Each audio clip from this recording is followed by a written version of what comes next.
Garvadivadi Nadinam Deshahasrata Bhagavonaya Jagannanaste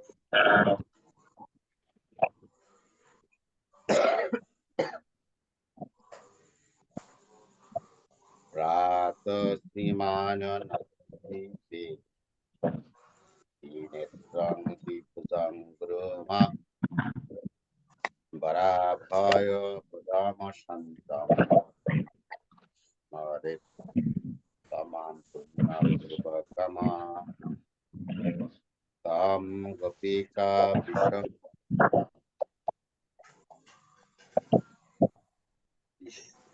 Ishar He Bhakta Ikehoshi Evad Gari Go Nijapado Patni Dasham Tayo Guru Mam Kodokanone Virat Devana Rashi Nam Adhu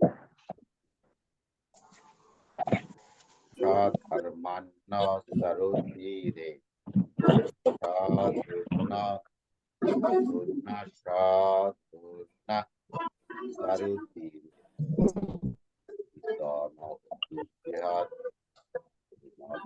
Ayo Ayo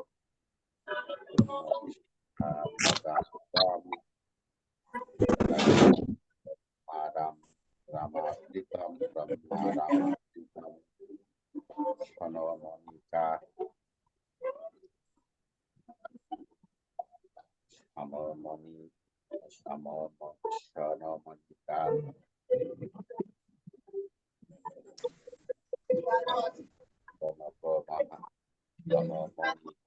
Go Mahasat Mahatma Shambhoi Shambhoi Shambhaya Puritama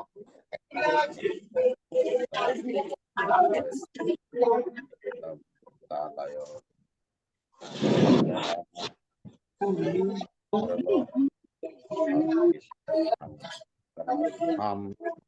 Sri Dinta Dinta Katwa Vietnam Sri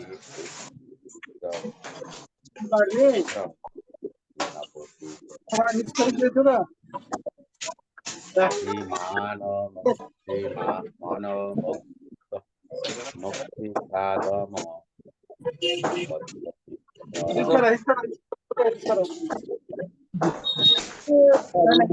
Break bhai. Ora ora.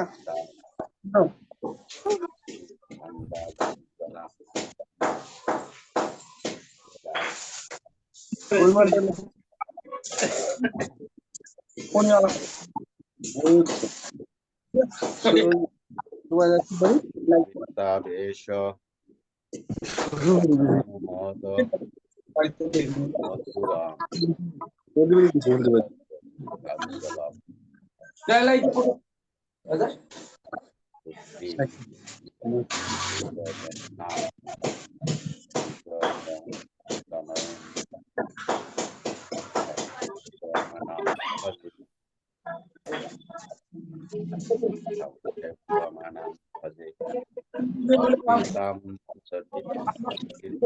अर्पित श्रीराम शरीरम अर्पित शरीम श्रीराम अर्पित करुणा करुणाया पत्तीर्ण कालौ अर्पित शरीम श्रीराम ना करुणाया पत्तीर्ण करुणाया पत्तीर्ण कालौ करुणाया पत्तीर्ण कालौ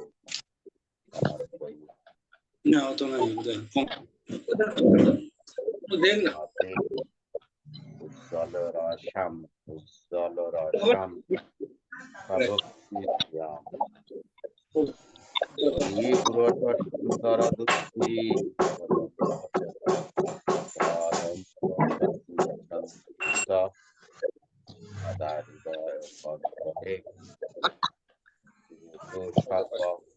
शशीनंदन अंगहीन क्रियाहीन अंगहीनम क्रियाहीन भवेत्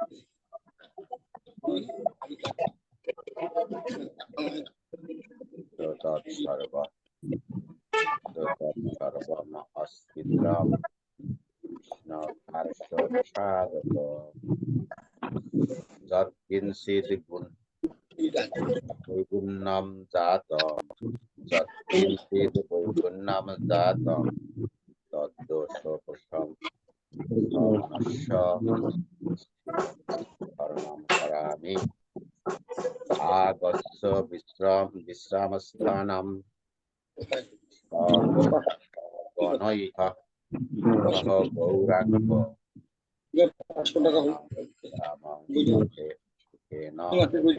दया विहारो प्रभु आगस्य शरणं स्थानन्द जगद्गुरौ महाविष्णु शरणं कुरु आगस्य शरणं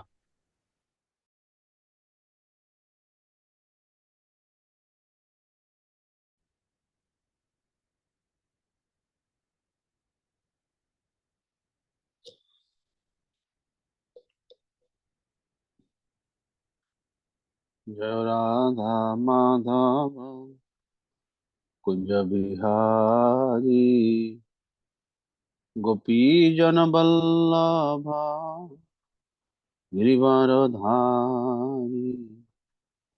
यशोदानंदन व्रजनरंजन यमुना तीरावनचारी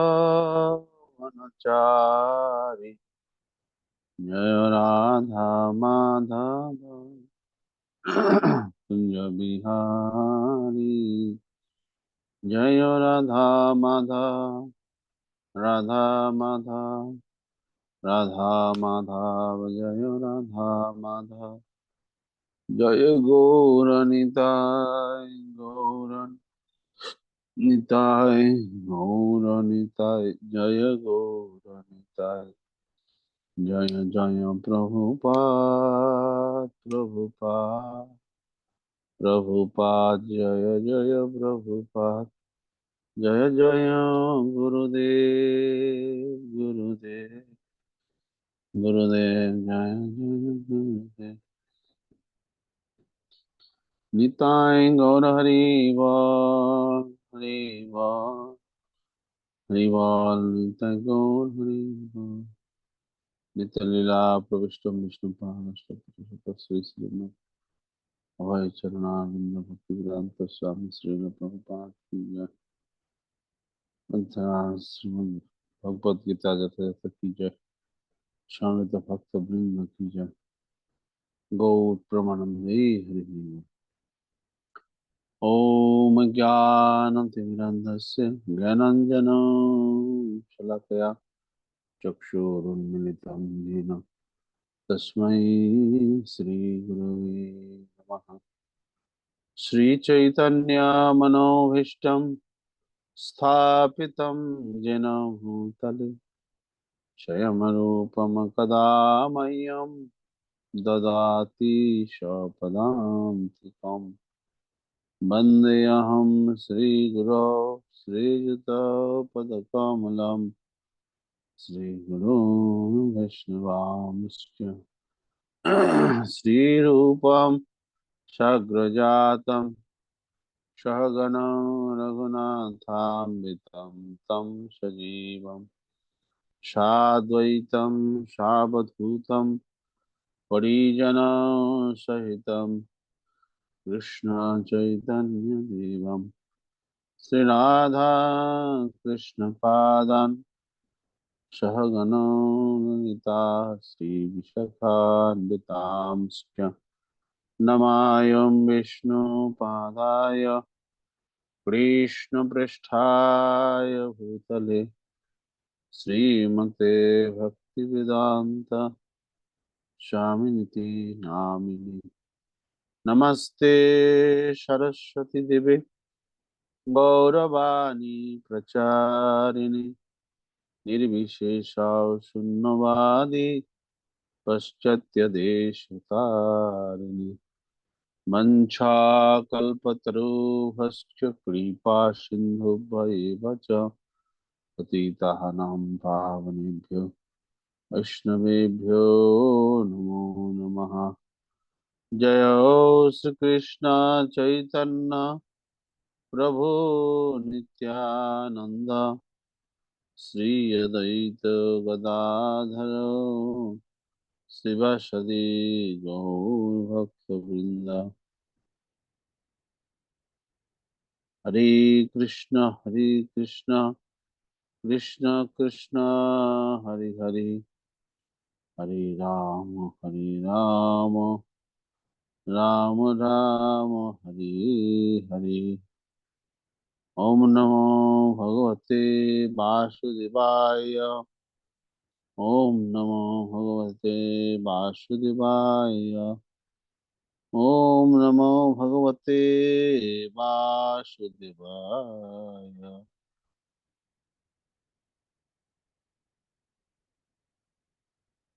नारायणं नमस्कृत्य नरं चैव नरोत्तमं देवीं सरस्वतीं व्यासं ततो जयमुदीरये।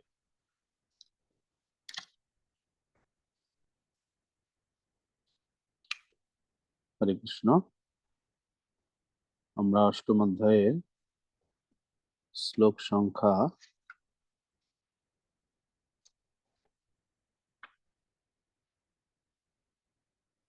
22 পর্যন্ত আলোচনা করেছি।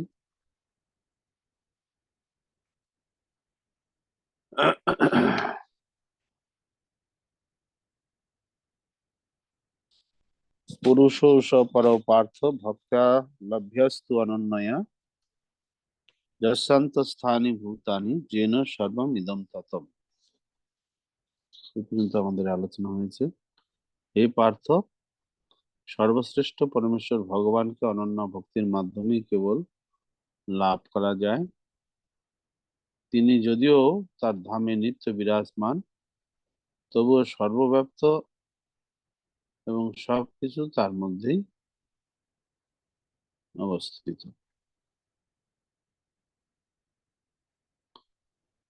তো সর্বব্যাপ্ত পরমেশ্বর ভগবান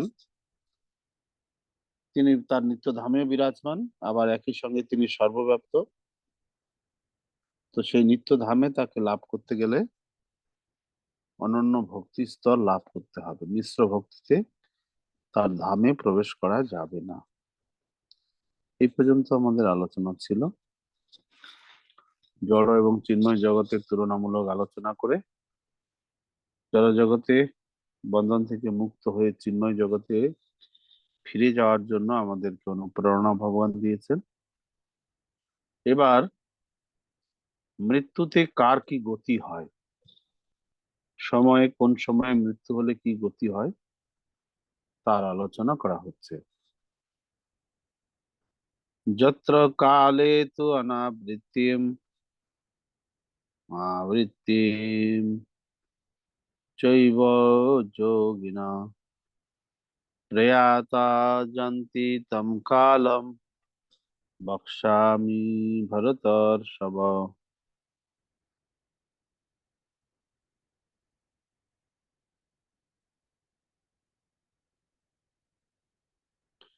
হে ভারত শ্রেষ্ঠ, যে কালে মৃত্যু হলে যোগীরা এই জগতে ফিরে আসেন অথবা ফিরে আসেন না, সেই কালের কথা আমি তোমাকে বলবো। অগ্নির্জ্যোতিরহ শুক্ল ষণ্মাসা উত্তরায়ণম তত্র প্রয়াতা গচ্ছন্তি ব্রহ্ম ব্রহ্মবিদো জনা। ব্রহ্মবিদ পুরুষগণ অগ্নি, জ্যোতি, শুভ দিন, শুক্লপক্ষে এবং 6 মাস উত্তরায়ণ কালে দেহত্যাগ করলে ব্রহ্ম লাভ করে। এটা কোন সময়ে কার মৃত্যু হলে নির্বিশেষ ব্রহ্মজ্যোতিতে বা ভগবত ধামে যান, তার একটা বর্ণনা করা হয়েছে এখানে। আসলে এই বর্ণনাটা ছান্দোক উপনিষদে রয়েছে। আচার্য বলদেব বিদ্যাভূষণ প্রভু তিনি সেখান থেকে এই বর্ণনাটা উল্লেখ করেছেন। শ্রীল প্রভুপাদ তার এই তাৎপর্যে 26 নম্বর শ্লোকের তাৎপর্যে এই কথাটা উল্লেখ করেছেন। তো আমরা এখানে 24 নম্বর শ্লোকে কি দেখলাম, ও কি করে ব্রহ্মজ্যোতিতে যায় জীবাত্মা, ধাপে ধাপে যেতে থাকে। প্রথমে বলা হয়েছে অগ্নিদেব একটা একটা রাস্তার নাম হচ্ছে আপনার উত্তরায়ণ কালে,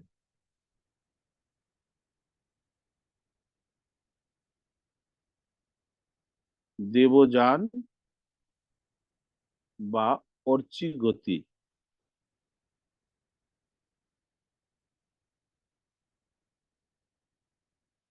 দেবযান বা অর্চি গতি, তো এই গতিতে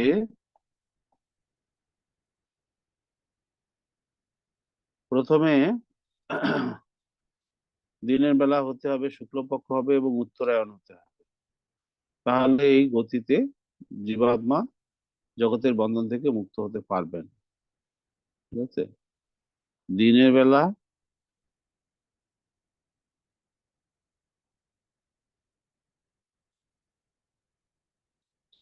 উত্তরায়ণের দিনের বেলা এবং শুক্লপক্ষ হতে হবে। হুম, তাহলে কি হবে? কন্ডিশন হচ্ছে উত্তরায়ণ, উত্তরায়ণ, শুক্লপক্ষ,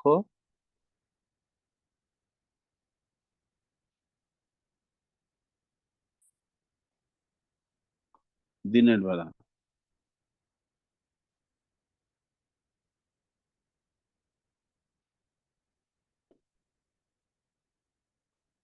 এটা হচ্ছে কন্ডিশন।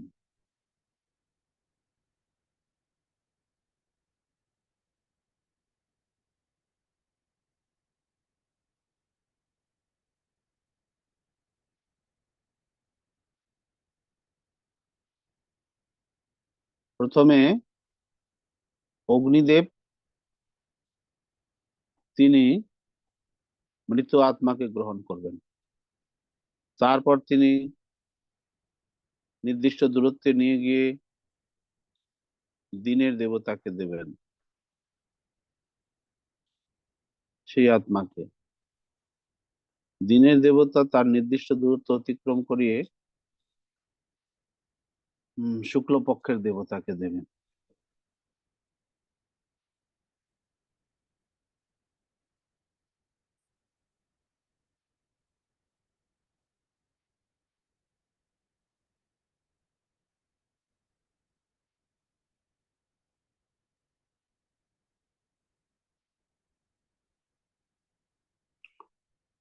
শুক্লপক্ষের দেবতা তার নির্দিষ্ট দূরত্ব অতিক্রম করিয়ে উত্তরায়ণের দেবতাকে দেবেন।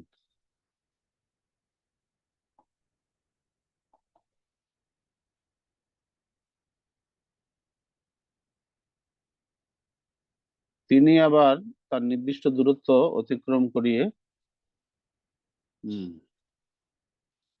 সম্বৎসর দেবকে দেবেন।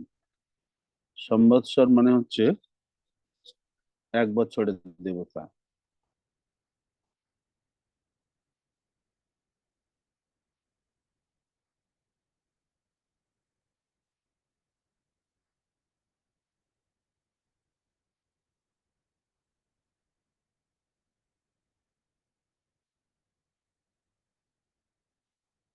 সম্বৎসর দেবতা, তিনি তার নির্দিষ্ট দূরত্ব অতিক্রম করিয়ে আদিত্য দেবকে দেবেন।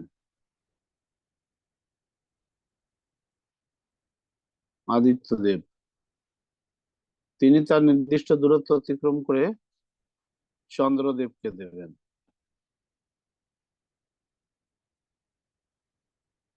চন্দ্রদেব, তিনি তার নির্দিষ্ট দূরত্ব অতিক্রম করিয়ে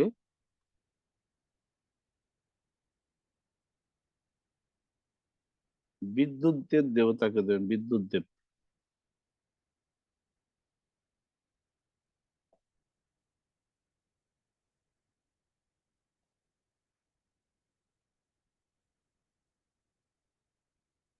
বিদ্যুৎ দেবকে দেবেন। বিদ্যুৎ দেব তার নির্দিষ্ট দূরত্ব অতিক্রম করে ব্রহ্মলোকে পৌঁছাবেন।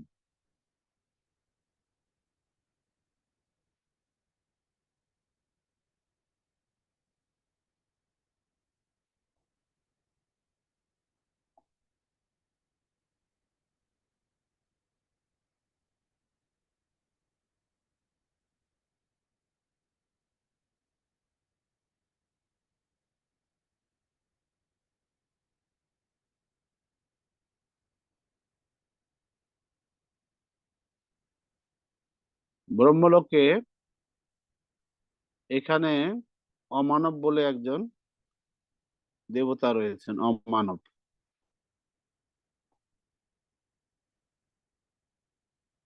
তিনি কি করবেন? আত্মাকে নিয়ে ব্রহ্ম জ্যোতিতে প্রবেশ করাবেন।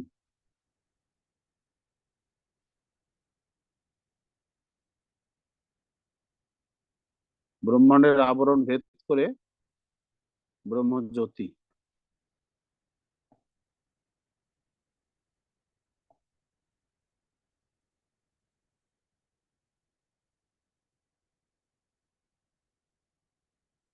তো এই যে পন্থাটা, শেষ পর্যন্ত জীবাত্মা দেবতাদের মাধ্যমে ব্রহ্মজ্যোতিতে এসে পৌঁছাচ্ছে।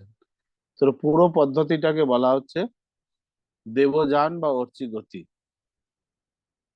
অবশ্যই কন্ডিশন থাকতে হবে, উত্তরায়ণ শুক্লপক্ষ দিনের বেলা। এই উত্তরায়ণের কৃষ্ণপক্ষ দিন রাত্রি হলেও হবে না, আবার উত্তরায়ণ শুক্লপক্ষের রাত্রিবেলা হলেও হবে না, একমাত্র দিনের বেলা হতে হবে। তো এই কন্ডিশনে যদি কেউ দেহ রাখে থাকেন, তাহলে তিনি নির্বিশেষ ব্রহ্মজ্যোতিতে পৌঁছে গেছেন।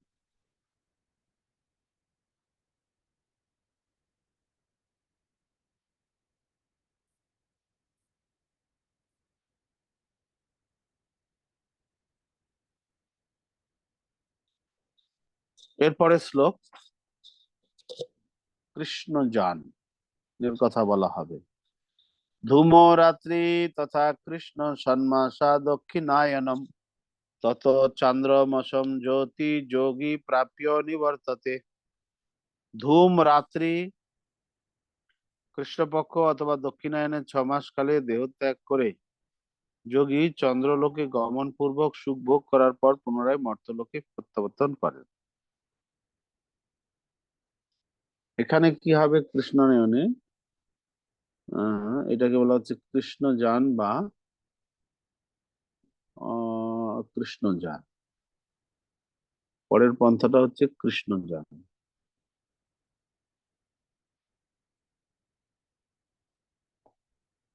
কৃষ্ণ যান পন্থা। Okay. এখানে দক্ষিণায়ন,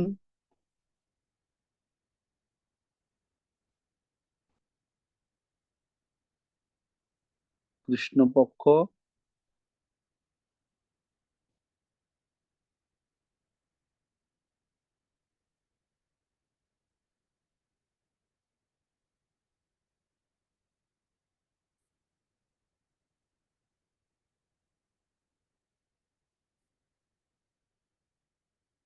রাত্রি, দক্ষিণায়ন কৃষ্ণপক্ষ রাত্রি, এই কন্ডিশনে যদি কেউ দেহ রাখেন, তাহলে জীবাত্মাকে প্রথমে ধোঁয়ার দেবতা নিয়ে নেন, ধূম নামক দেবতা, ধূম দেবতা, ধূমদেব তিনি গ্রহণ করবেন, তিনি নিয়ে গিয়ে রাত্রির দেবতাকে দেবেন।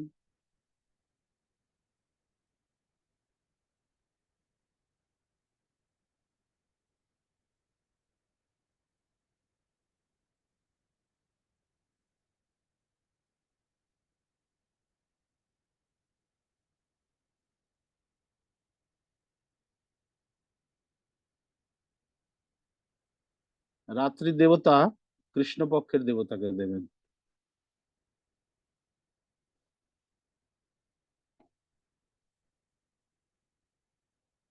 কৃষ্ণপক্ষের দেবতা দক্ষিণায়নের দেবতাকে দেবেন।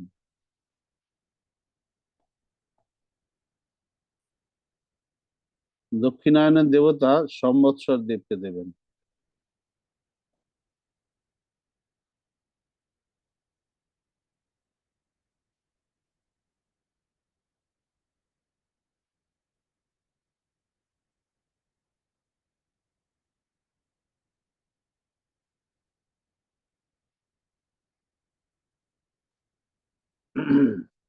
সম্বৎসর দেব তিনি পিতৃপুরুষদের অধিপতি অর্যমাকে দেবেন।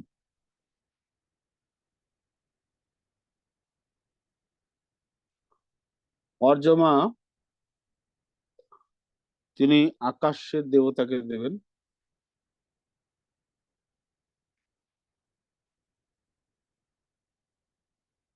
আকাশের দেবতা তিনি চন্দ্রলোকে পৌঁছে দেবেন। চন্দ্র অভিযান হয়ে গেল।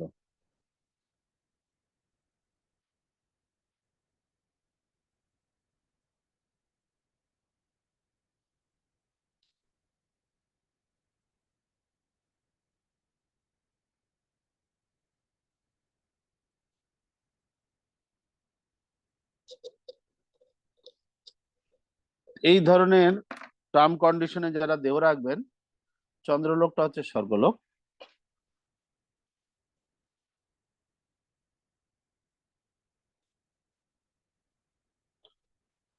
আকাশের দেবতা চন্দ্রদেবকে দেবেন, চন্দ্রদেব চন্দ্রলোকে পৌঁছে দেবেন।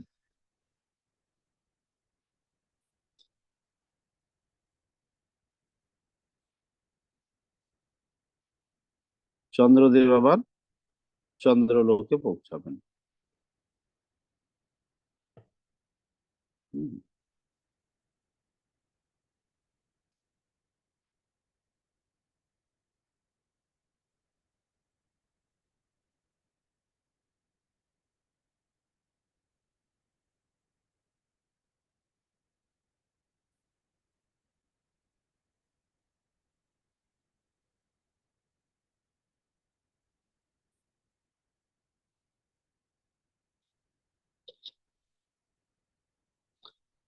তো কৃষ্ণ জানে দক্ষিণায়নে কৃষ্ণপক্ষে রাত্রিবেলা দেহত্যাগ করলে যে ব্যক্তি তিনি চন্দ্রলোকে যাবেন, এবং এদের পারলৌকিক ক্রিয়া আদি শ্রাদ্ধ পিণ্ড আদি করার প্রয়োজন রয়েছে। যিনি ব্রহ্মজ্যোতিতে পৌঁছে যাবেন তার বেলায় পিণ্ড শ্রাদ্ধ আদি না করলেও চলবে। এটা ছান্দ উপনিষদের বর্ণনা অনুসারে দেওয়া হলো। নৈতে স্মৃতি জনা নৈতে স্মৃতি পার্থ জানন যোগী মুজ্জতি কশ্চন তস্মাৎ সর্বেষু কালেষু যোগযুক্ত ভবার্জুন। হে পার্থ, ভক্তেরা এই দুটি মার্গ সম্বন্ধে অবগত হয়ে কখনো মোহগ্রস্ত হন না। অতএব হে অর্জুন, তুমি ভক্তিযোগ অবলম্বন করো। ভক্তিযোগে যারা যুক্ত আছেন তারা এই দুটো মার্গের কথা চিন্তা করে লাভ নেই। তারা মৃত্যুতে তাদের যমদূতদের বা দেবতাদের কোনো হাত নেই, স্বয়ং বিষ্ণু দূতেরা তাদেরকে নিয়ে বিষ্ণু লোকে চলে যান। যদি কোনো ভক্ত না যেতে পারেন, তাকে ভগবান ব্যবস্থা করে পরবর্তী একটা জন্ম প্রদান করেন। হ্যাঁ, হরিভজন করার সুযোগ সে পাবে পুনরায়। বেদেষু যজ্ঞেষু তপস্যু চৈব দানেষু যৎ পুণ্য ফলম প্রদিষ্টম अत्तेति तत्सर्वम् इदं विदित्वा যোগী পরম স্থানম উপৈতি চাদ্যম। ভক্তিযোগ অবলম্বন করলে তুমি কোনো ফলেই বঞ্চিত হবে না। বেদ পাঠ, যজ্ঞ অনুষ্ঠান, তপস্যা, দান আদি যত প্রকার জ্ঞান এবং কর্ম আছে, সেই সমুদায়ের যে ফল, তা তুমি ভক্তি যোগের দ্বারা সহজেই লাভ করে আদি এবং পরম ধাম,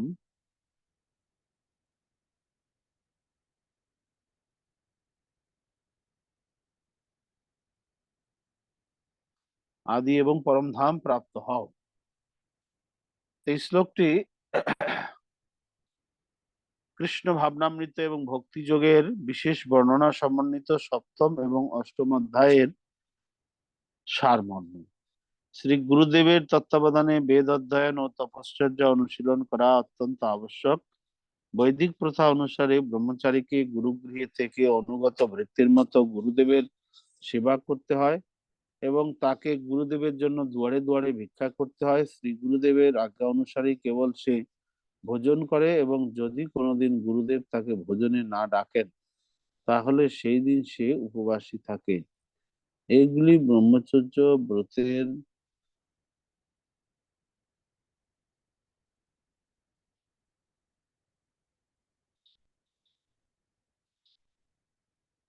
শ্রী গুরুদেবের আজ্ঞা অনুসারে কেবল সে ভোজন করে, যদি কোনোদিন গুরুদেব তাকে ভোজনে না ডাকেন, তাহলে সেই দিন সে উপবাসী থাকে। এগুলি ব্রহ্মচর্য ব্রতের কয়েকটি বৈদিক সিদ্ধান্ত। 5 বছর থেকে 20 বছর পর্যন্ত গুরুর তত্ত্বাবধানে বেদ অধ্যয়ন করার পর ব্রহ্মচারী শিক্ষার্থী পরম চরিত্রবান মানুষ হতে সক্ষম হন। বেদ অধ্যয়ন করার উদ্দেশ্য আরাম কেদারায় উপবেশনরত মনোধর্মীদের মনোরঞ্জন করা নয়, তার উদ্দেশ্য চরিত্র গঠন করা। এই প্রশিক্ষণের পরে ব্রহ্মচারী গৃহস্থ আশ্রমে প্রবেশ করে বিবাহ করতে পারেন। গৃহস্থ আশ্রমেও তা জানা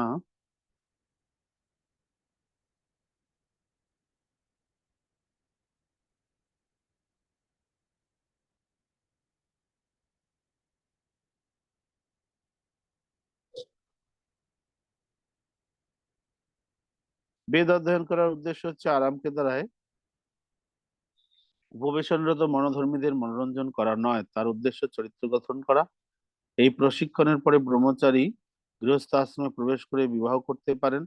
গৃহস্থ আশ্রমেও তাকে নানা রকম অনুষ্ঠান করতে হয়, যাতে তিনি অধিকতর সিদ্ধি লাভের উদ্দেশ্যে পরমার্থ সাধনে সচেষ্ট হন।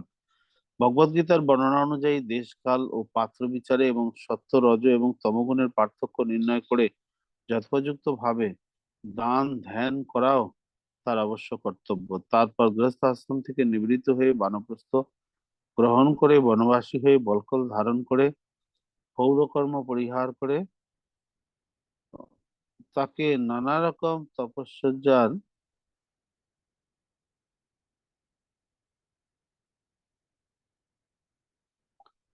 অনুশীলন করতে হয়। এইভাবে ব্রহ্মচর্য, গার্হস্থ্য, বানপ্রস্থ এবং অবশেষে সন্ন্যাস আশ্রমের বিধিবিধান পালন করে জীবনের পরম সিদ্ধি স্তরে উন্নীত হতে হয়।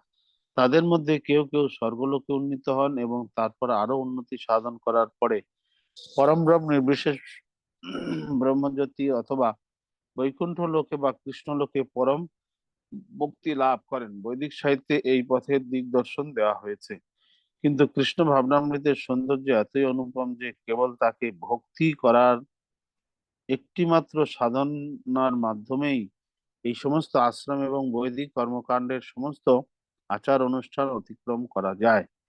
ইদম বিদিতা শব্দ দুটি দ্বারা বোঝানো হয়েছে যে ভগবদ্গীতার এই অধ্যায়ে ও সপ্তম অধ্যায়ে শ্রীকৃষ্ণ যে উপদেশ দিয়েছেন তা পুঁথিগত বিদ্যা বা জল্পনা কল্পনার মাধ্যমে বোঝবার চেষ্টা করা উচিত নয়। পক্ষান্তরে শুদ্ধ ভক্তের সঙ্গ লাভ করে তার কাছ থেকে এর তত্ত্ব শ্রবণের মাধ্যমে হৃদয়ঙ্গম করার চেষ্টা করা উচিত। সপ্তম অধ্যায় থেকে শুরু করে দ্বাদশ অধ্যায় পর্যন্ত ভগবদ্গীতার সারমর্ম ব্যাখ্যা করা হয়েছে। প্রথম 6টি অধ্যায় এবং শেষের 6টি অধ্যায় যেন মাঝের 6টি অধ্যায়কে আবৃত করে রেখেছে, যেগুলি বিশেষভাবে স্বয়ং পরমেশ্বর দ্বারা সংরক্ষিত হয়েছে। যদি কোনো ভাগ্যবান ভক্ত সঙ্গে ভগবদ্গীতার বিশেষ করে মাঝখানের এই 6টি অধ্যায়ের তত্ত্ব যথাযথভাবে হৃদয়ঙ্গম করতে পারেন, তাহলে তার জীবন সমস্ত তপ যজ্ঞ দান ধ্যান মনোধর্ম আদির ঊর্ধ্বে দিব্য কীর্তির দ্বারা গৌরবান্বিত হয়। কেননা শুধুমাত্র কৃষ্ণ ভাবনার মাধ্যমে তিনি এই সব রকম কর্মের সুফল অর্জন করতে পারেন। ভগবদ গীতার প্রতি যার বিন্দুমাত্র বিশ্বাস আছে তার পক্ষে কোনো ভগবত ভক্তের কাছ থেকেই ভগবদ গীতার শিক্ষা গ্রহণ করা উচিত। কারণ চতুর্থ অধ্যায়ের প্রারম্ভে স্পষ্টভাবে বলা হয়েছে যে ভগবদ গীতার তত্ত্বজ্ঞান কেবল ভক্তজনই উপলব্ধি করতে পারে, অন্য কেউ যথাযথভাবে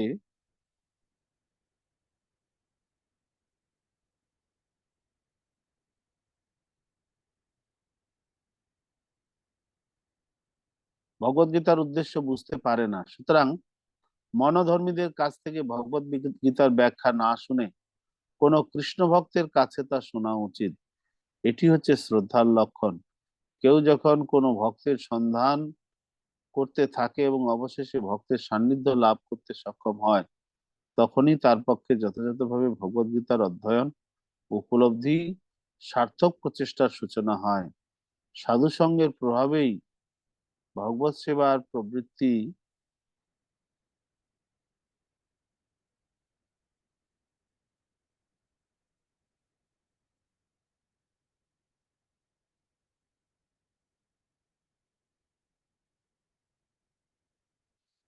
সাধু সঙ্গের প্রভাবেই ভগবদ গীতার সেবার প্রবৃত্তি জন্মায়। এই ভগবত সেবার ফলে শ্রীকৃষ্ণের নাম রূপ লীলা পরিকর আদি হৃদয়ে স্ফুরিত হয় এবং এই সকল বিষয়ে সমস্ত সংশয় সম্পূর্ণরূপে দূর হয়। এইভাবে সমস্ত সংশয় দূর হলে অধ্যয়নে মনোনিবেশ হয়। তখন ভগবদ গীতার অধ্যয়ন করে আস্বাদন করা যায় এবং কৃষ্ণ ভাবনার প্রতি অনুরাগ ও ভাবের উদয় হয়। আরো উন্নত স্তরে শ্রীকৃষ্ণের প্রতি পূর্ণ প্রেমানুরাগের উদয় হয়। এই পরম সিদ্ধি স্তরে ভক্ত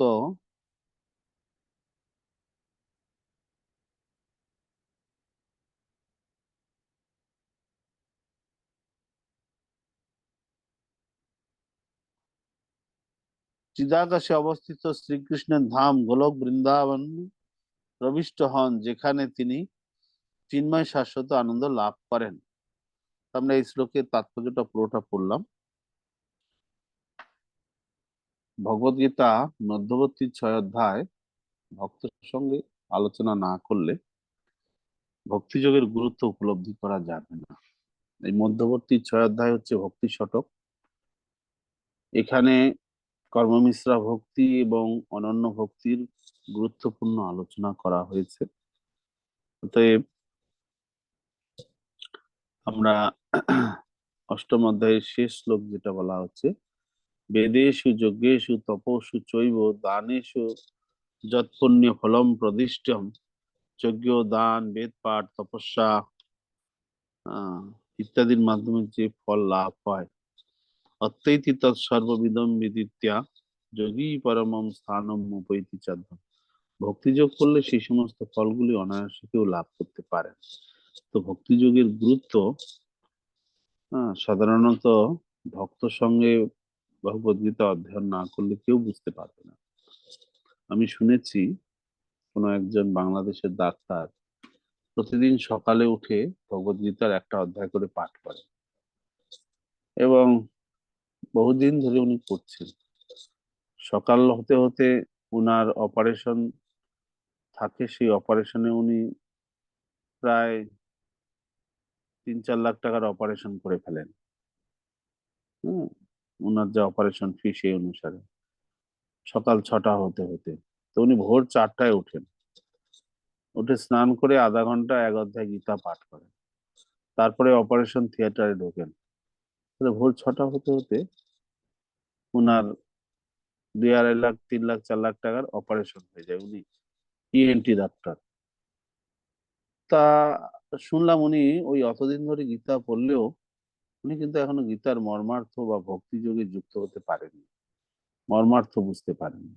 উনি গীতা পড়েই যাচ্ছেন। কেন বুঝতে পারলেন না ভক্তি যোগের গুরুত্ব? এতদিন ধরে উনি ভোরে উঠে আগে গীতাই পড়েন, একটা করে অধ্যায় পড়েন, তাও কেন পারলেন না? না পারার কারণ হচ্ছে, প্রভুপাদ এই শ্লোকের তাৎপর্য স্পষ্টভাবে বললেন যে এই 6টা অধ্যায়ের মহিমা ভক্তর সঙ্গে শ্রবণ করতে হবে, তা নাহলে কেউ ভক্তিযোগের গুরুত্ব বুঝতে পারবে না। হুম, ভক্তর সঙ্গে বা সদ্গুরুর কাছ থেকে শ্রবণ করতে হবে,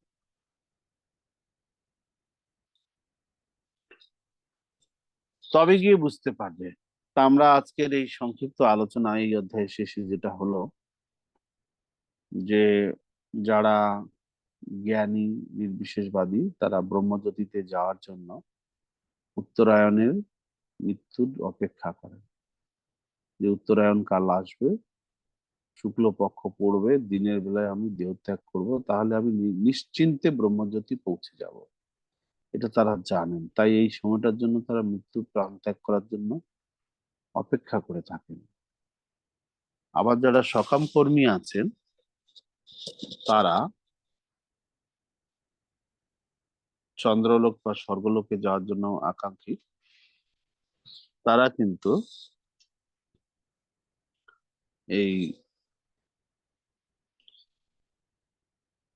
দক্ষিণায়নে, এখন দক্ষিণায়ন চলছে এবং এটা কৃষ্ণপক্ষ চলছে। আজকে আজকে কি ছিল, দ্বাদশী ছিল, দ্বাদশী। দ্বাদশী আজকে না, ত্রয়োদশী। তো এই অমাবস্যা আসবে দুদিন পরে। তো এই যে সময়টা, এই দক্ষিণায়নে কৃষ্ণপক্ষ চলছে, এই রাত্রি বেলা, যদি এখন রাত্রি চলছে, এই রাত্রে যদি কেউ দেহ রাখেন তাহলে তিনি স্বর্গলোকে যাবেন, দেবতারা তাকে স্বর্গে নিয়ে যাবেন।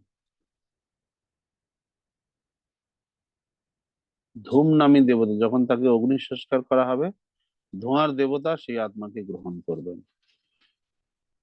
তারপরে তিনি রাত্রির দেবতাকে দেবেন, তারপর তিনি কৃষ্ণপক্ষের দেবতাকে দেবেন, তারপর তিনি দক্ষিণায়নের দেবতাকে দেবেন, তারপর তিনি সম্বৎসর দেবকে দেবেন, তারপর সম্বৎসর দেব তিনি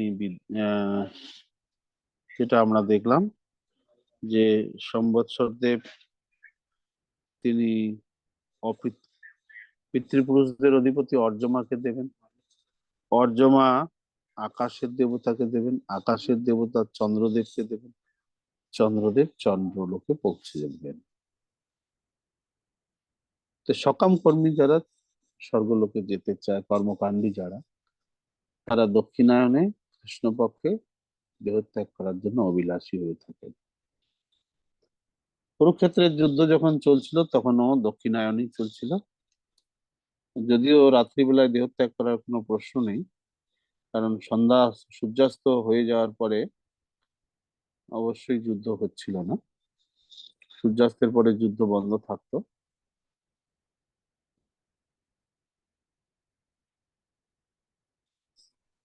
উম, সূর্যাস্তের পরে যুদ্ধ, সুতরাং রাত্রিকালে মৃত্যুর কোনো প্রশ্ন ছিল না, যে রাত্রিকালে মৃত্যুবরণ করে তারা স্বর্গে যাবে।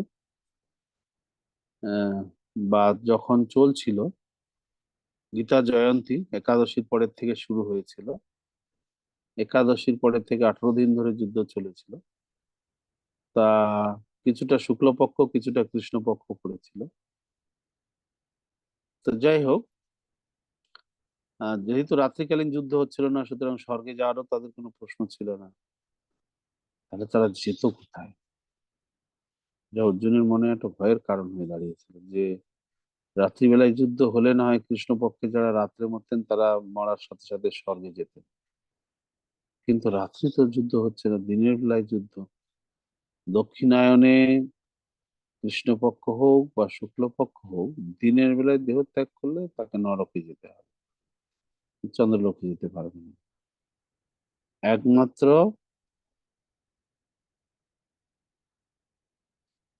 আহ যারা কৃষ্ণ ভক্ত তারা সময়ের এই বাধ্যবাধকতার মধ্যে পড়েন না, কারণ তাদের মৃত্যুটা সম্পূর্ণ ভগবানের, আহ, ভগবান সেটা পর্যবেক্ষণ করেন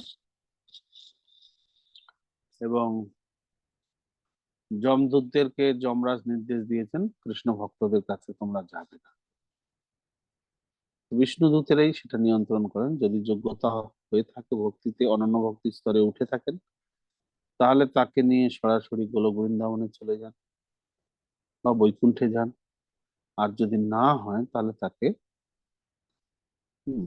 ষষ্ঠ অধ্যায়ে আমরা পড়েছি, তাকে হয় প্রাপ্ত পুণ্যকিতাম লোকানু সীতা শাশ্বতী সমা, মানে স্বর্গলোক আদি ভোগ করিয়ে কোনো ধনবান, ধনাঢ্য, সূচি, বণিক এবং ভক্ত ব্রাহ্মণ পরিবারে, সদাচারী ব্রাহ্মণ পরিবারে তার জন্ম হয়, যাতে জীবনের শুরু থেকেই আবার ভগবত ভজন শুরু করতে পারে, এই সুযোগটা তাকে দেয়া হয়। অথবা তিনি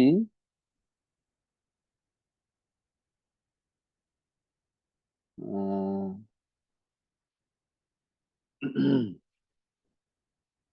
যদি তিনি আহ,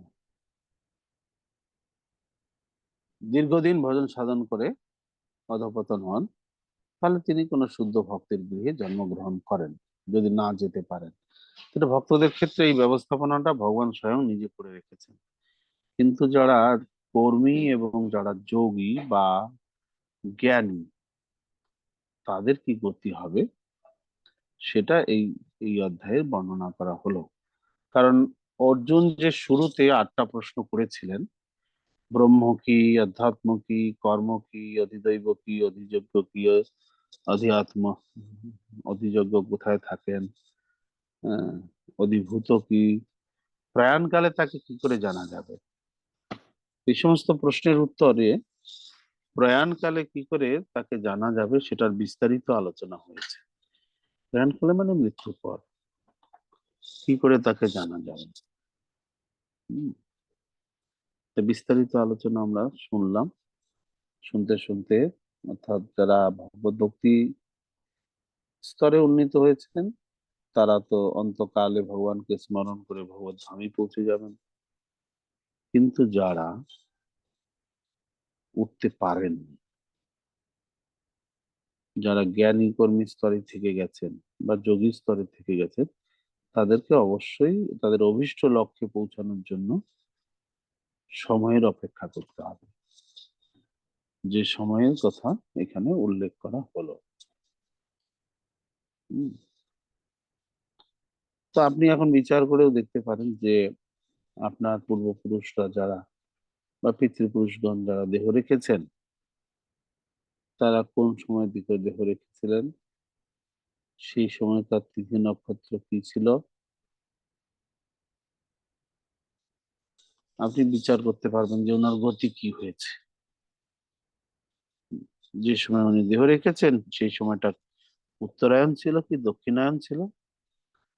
মাঘ মাস থেকে শুরু করে আষাঢ় মাস পর্যন্ত উত্তরায়ণ, তারপরে শ্রাবণ মাস থেকে শুরু করে পৌষ মাস পর্যন্ত দক্ষিণায়ন, এটা ভাদ্র মাস চলছে দক্ষিণায়ন। এই বিষয়ে কারো কোনো প্রশ্ন থাকলে বলুন।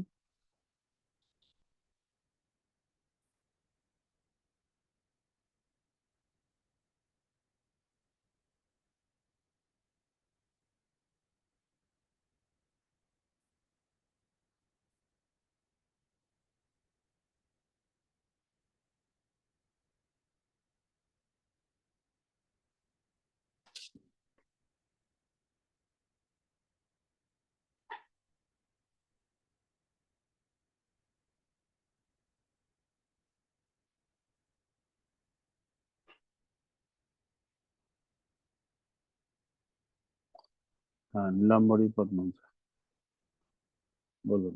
হরে কৃষ্ণ। প্রণাম।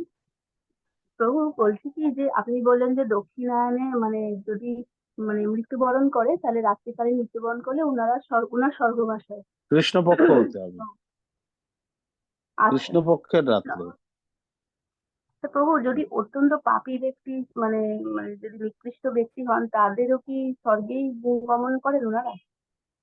উৎকৃষ্ট মানে অত্যন্ত পাপী ব্যক্তিও যদি তিনি এই ধরনের স্থিতিতে পড়ে যান, দক্ষিণায়নে রাত্রিবেলা কৃষ্ণপক্ষে যদি উনি দেহ রাখেন, তাহলে অবশ্যই যাবেন। হুম, অবশ্যই যাবেন। আবার যদি পাপী ব্যক্তি উত্তরায়ণে শুক্লপক্ষে দিনের বেলায় দেহ রাখেন, তিনিও ব্রহ্মজ্যোতি চলে যাবেন। আচ্ছা, তো তখন তাদের আর কোনো বিচার হয় না, ডাইরেক্ট তখন ওখানে ব্যাস। গমন করে। হুম। আচ্ছা, হরে কৃষ্ণ।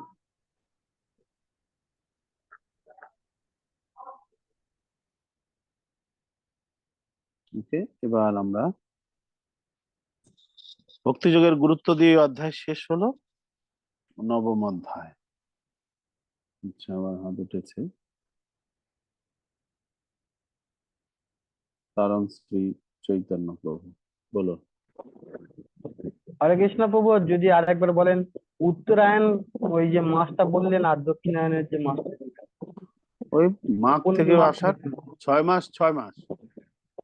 মাঘ মাস থেকে আচ্ছা, শুরু হবে আষাঢ় মাস পর্যন্ত। পৌষ সংক্রান্তি শেষ, ব্যাস পিঠা এটা খাওয়া শেষ উত্তরায়ণ। হয়ে যাবে, উত্তরায়ণ স্টার্ট।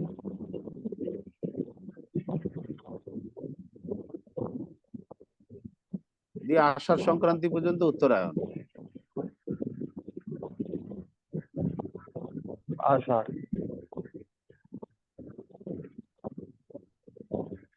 শান্ত হরি।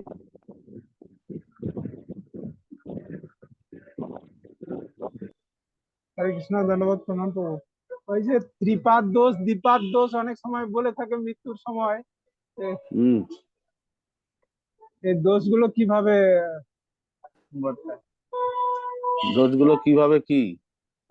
মানে দোষ ওগুলো যে ব্রাহ্মণ বলে, এগুলো কি শাস্ত্রে আছে উল্লেখ বা কিছু? ব্রাহ্মণ কেন বলবে? পঞ্জিকাতেই তো লেখা আছে, পঞ্জিকা কিনে দেখুন। ব্রাহ্মণ কি নিজে খুঁজে বার করবে নাকি? মানে দোষগুলো কিরকম? যার ত্রিপাদ দোষে মৃত্যু হবে, তার পরিবারে 3 জন পরপর মরবে। বুঝতে পারছেন? ওই শ্রাদ্ধ ফিরতে না ফিরতেই আরেকজন মরে যাবে, বা বছর ঘুরতে না ঘুরতে আরেকজন মরবে, যদি সেই দোষ তার না কাটানো হয়। সে দ্বিপাদ হোক ত্রিপাদ হোক, যদি দোষ পায় তাহলে কয়েকদিনের ভিতরে আরেকজন মরবে। বুঝতে পারছেন? যদি বাঁচতে চান তাহলে আপনাকে ব্যবস্থা নিতে হবে। আর যদি বলেন ওগুলো মানি না, তারপর দেখা গেল যে আপনারই ভাগে পড়ে গেছে মৃত্যু, ওই লোডে তোর সাদের ঘর বাড়ি,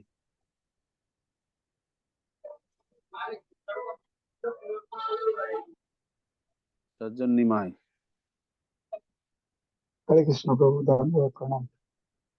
তো বলছিলাম যে আমার একটু জানার বিষয় হচ্ছে, মানে মানে দক্ষিণায়নে আপনি বলেছেন, মানে দক্ষিণায়নে কৃষ্ণপক্ষে রাত্রিবেলা যদি কেউ দেহ রাখে তাহলে সে চন্দ্রলোক বা স্বর্গলোকে যাবে।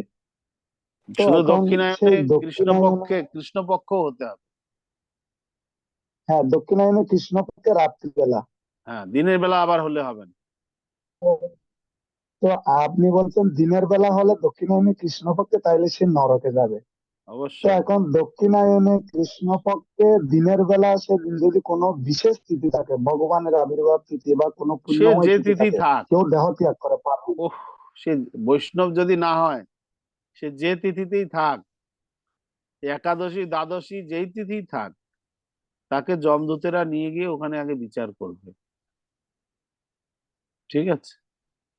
তাহলে যমদূতরা মানে তাহলে বোঝা যাচ্ছে মানে, যমদূতরা মাসে 15 দিন ছুটি পায়। হ্যাঁ,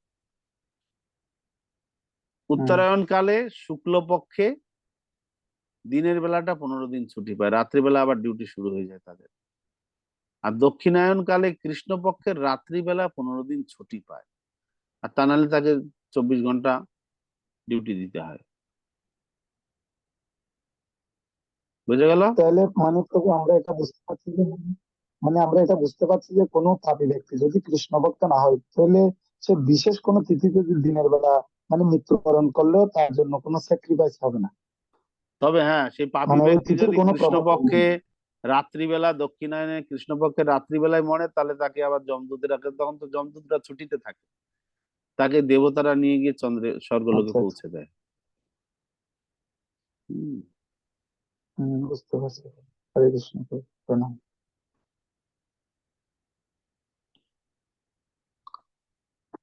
মুনমুন মন্ডল।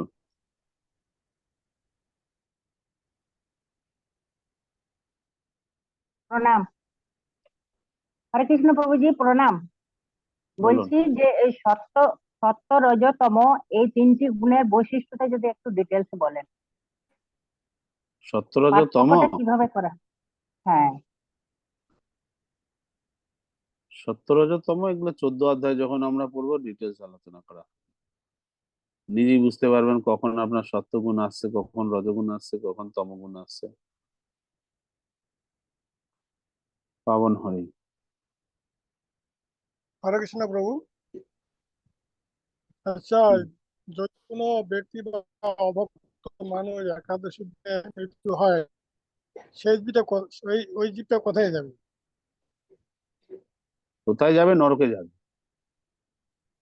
হুম, বুঝতে পারছেন? সে একাদশী কেন, জন্মাষ্টমীতে মৃত্যু হলেও সে নরকে যাবে, যদি সেই টার্ম কন্ডিশন না পড়ে।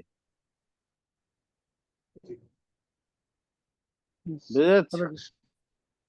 হ্যাঁ, জন্মাষ্টমী অবশ্য কৃষ্ণপক্ষ পড়ছে, সেক্ষেত্রে অবশ্য স্বর্গে যাওয়ার চান্স আছে, কারণ যেহেতু কৃষ্ণপক্ষ, জন্মাষ্টমী রাত্রিবেলা, আবার জন্মাষ্টমীর দিনের বেলায় মৃত্যু হলে তাকে আবার নরকে যেতে হবে, কারণ সেই সময় দিনের বেলাটা ডিউটি থাকে যমদূতদের। হরে কৃষ্ণ। এই যে বর্ণনা দেওয়া হলো, এই বর্ণনার বাইরে যে কেউ দেহ রাখবেন ভক্ত ছাড়া, তাকে যমদূতেরা ধরবে আর নিয়ে যাবে, বিচার হবে, তারপর তার পাপ পুণ্য যা হয় সেটা হবে। যমদূতদের হাত বাঁচতে গেলে একমাত্র দুটো ব্যাপার রয়েছে, একটা উত্তরায়ণে, একটা দক্ষিণায়নে। 15 দিন 15 দিন করে ছাড় পাবে। যমদূতরা তখন ডিউটিতে থাকে না।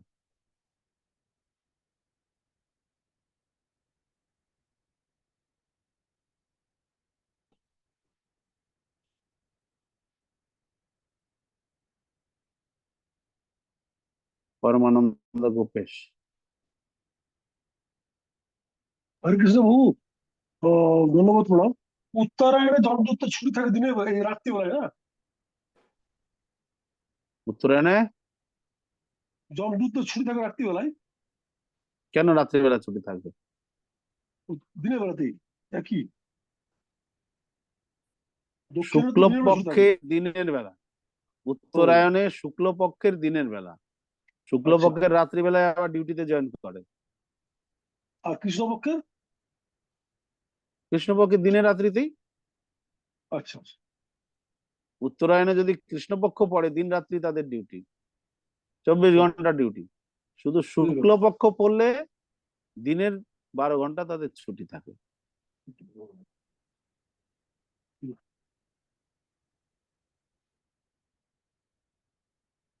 লিখে রাখুন, কেউ যদি ধরছেন মুমূর্ষ রোগী, এই দিনের বেলায় মরলে তার ভালো হয়, গলা টিপে ধরুন।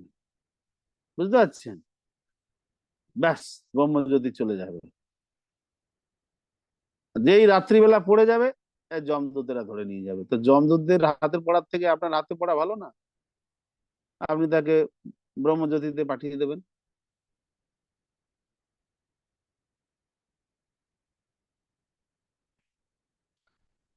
মালিনী করুণা।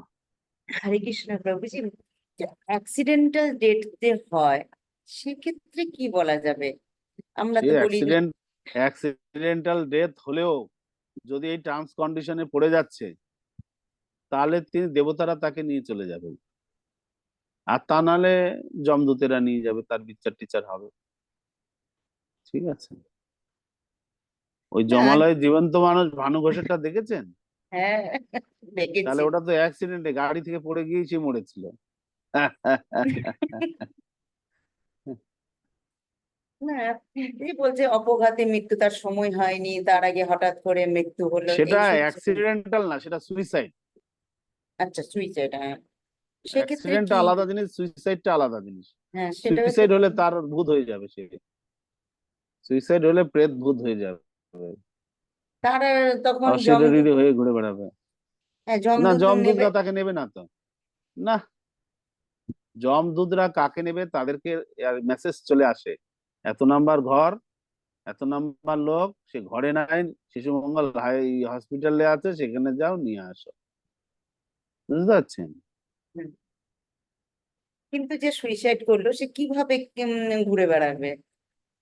সূক্ষ্ম সে শরীরে, সূক্ষ্ম শরীর ঘুরে বেড়াবে, কতদিন সূক্ষ্ম ঘুরবে? শরীরে ঘুরে কতদিন ঘুরবে? যতদিন দেবতারা তাকে কৃপা করবে না, ততদিন সে ঘুরবে।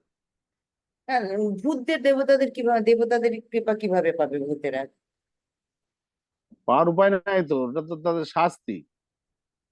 তার এখন দেহ তার কর্মফল ভোগ হয়নি, তার আগে সে শরীর ত্যাগ করে দিয়েছে, তাকে তাকে শাস্তি। ওরা যতদিন না প্রসন্ন হবে ততদিন সেই ভূত হয়ে ঠিক ঘুরতে থাকবে। এবার বাড়ির লোকজন যদি নানা রকম ব্যবস্থা ট্যাবস্থা করেন, শ্রাদ্ধ প্রায়শ্চিত্ত আদি করে টোরে, গয়াতে গিয়ে প্রেত শিলাতে তার উদ্দেশ্যে পিণ্ড টিণ্ড দেয়, তবে যদি তার কর্মফলটা কাটে এবং সে একটা শরীর পাওয়ার যোগ্য হয়, তা নাহলে বিপদ আছে। এই যে বলে আশেপাশে সবার অনিষ্ট করে, ইয়ে করে, ওইসব। হ্যাঁ, করবে তো, অনিষ্ট তো করে বেড়াবে, তাছাড়া তার উপায় নাই। সূক্ষ্ম শরীরে তো জড়সুখ ভোগ করতে পারবে না, তার একটা স্থূল শরীর মানে প্রয়োজন হবে। তো সূক্ষ্ম শরীরটা নিয়ে সে কতদিন জ্বালা যন্ত্রণা ভোগ করবে?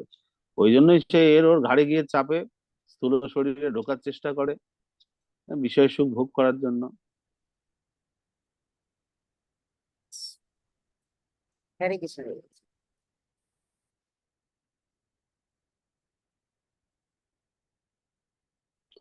হ্যাঁ, বলুন অপর। হরে কৃষ্ণ প্রভু। হম। প্রভু আমি বলছি যে এই আমাদের ভক্তের বেলা কি হবে? সবাই তো বলছেন যে যারা অভক্ত তারা মানে উত্তরায়ণে বা এই কৃষ্ণায়নে যদি মৃত্যুবরণ করে তারা স্বর্গলোক প্রাপ্ত হবে, নরক প্রাপ্ত হবে। আর আমাদের ভক্তের বেলা কি হবে প্রভুজি?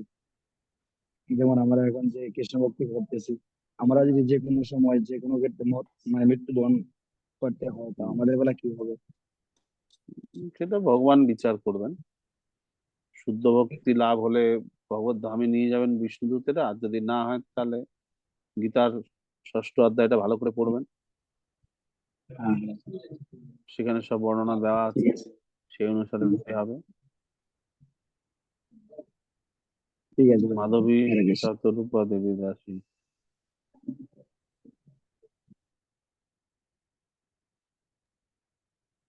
হরে কৃষ্ণ। হরে কৃষ্ণ প্রভু, প্রণাম। বলুন। হ্যাঁ প্রভু, বলছি আমাদের একজন ভক্ত রিসেন্ট দেহ রেখেছেন। উম, বুঝতে গেল বলছে যে ওর দীপার দোষ পড়েছে। এটা কি সম্ভব? দীপার দোষ পড়ে গেছে? বলছে যে মানে কাদের কাছে বুঝতে গেছিল, বলছে পানি দেখে বলছে যে দীপার দোষ পড়েছে। তার মানে পরিবারে আর দুজন মরবে। প্রভু এটা কি করে এড়ানো যাবে? ওই সব ব্রাহ্মণ যারা শ্রাদ্ধ টাদ্ধ করে তারাই জানে কি করে এড়ানো যাবে। এড়ানোর কিছু নাই, ওটা একটা প্রায়শ্চিত্ত করতে হবে, ওটাই বলে দেবে। যারা পিণ্ড শ্রাদ্ধ সব করান, যে সমস্ত ব্রাহ্মণরা, তারাই বলে দেবে কি করতে হবে।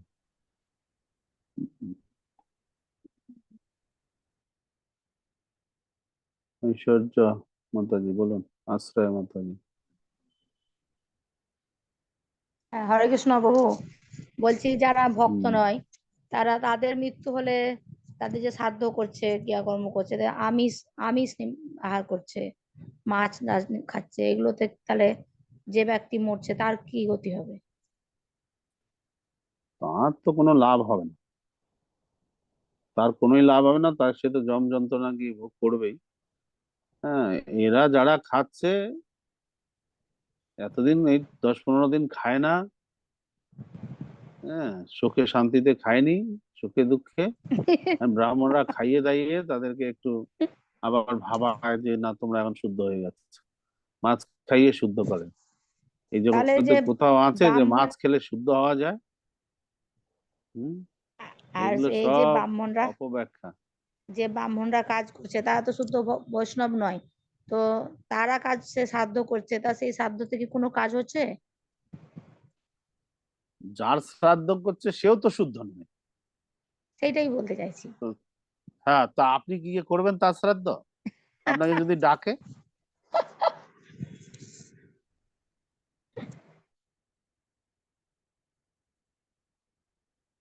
সুমধুর শ্রীনিতাই।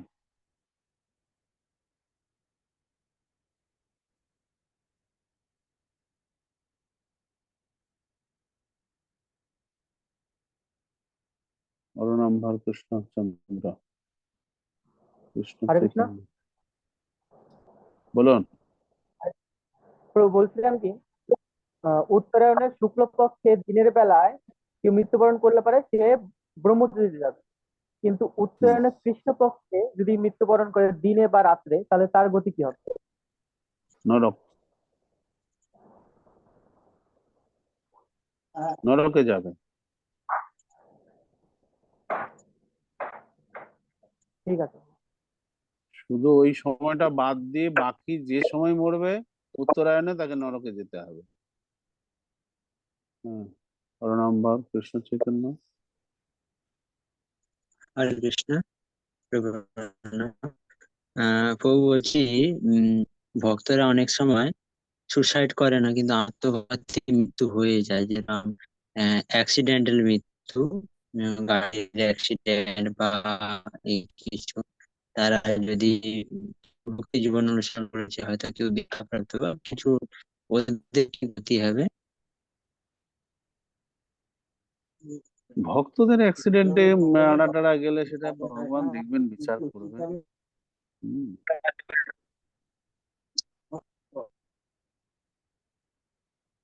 ভক্তদের মৃত্যুটা যেহেতু সব পুরোপুরিটা ভগবান নিজেই দেখেন, ওরা কি সে মৃত্যুর সময় যদি কৃষ্ণ উচ্চারণ করে থাকেন তাহলে ভগবত ধাম যাবেন। হুম, না? যদি না করতে পারেন তাহলে তার কর্মফল অনুসারে তাকে আবার একটা সুযোগ দেওয়া হবে। এসব জনার্দন।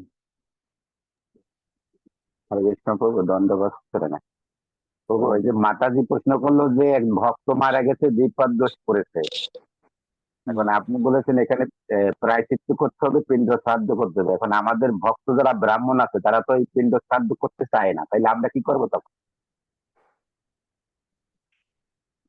দ্বিপাদ দোষের পিণ্ড শ্রাদ্ধ ভক্তরা করতে চায় না? করতে চায় না, যে বলে পিণ্ড শ্রাদ্ধ বা এগুলা করতে চায় না ভক্ত ব্রাহ্মণরা। তাহলে কর্মকাণ্ডীয় ব্রাহ্মণ দিয়ে করাতে হবে আবার কি। তাহলে আমরা কি নাহলে তাইলে একটু কর্মকাণ্ডীয় দক্ষিণা ব্রাহ্মণ বেশি করাবো? দেবেন, দক্ষিণা বেশি দেবেন, দেখবেন দৌড়ে এসছে। বুঝতে পারছি। আচ্ছা।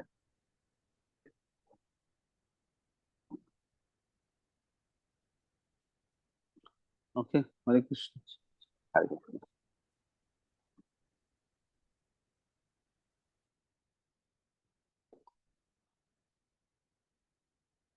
তো আমরা ছান্দোগ উপনিষদের বর্ণনা অনুসারে এই আলোচনাগুলি করলাম। তো আমাদের নবম অধ্যায় আমরা শুরু করব। নবম অধ্যায় রাজগুজ্জ যোগ।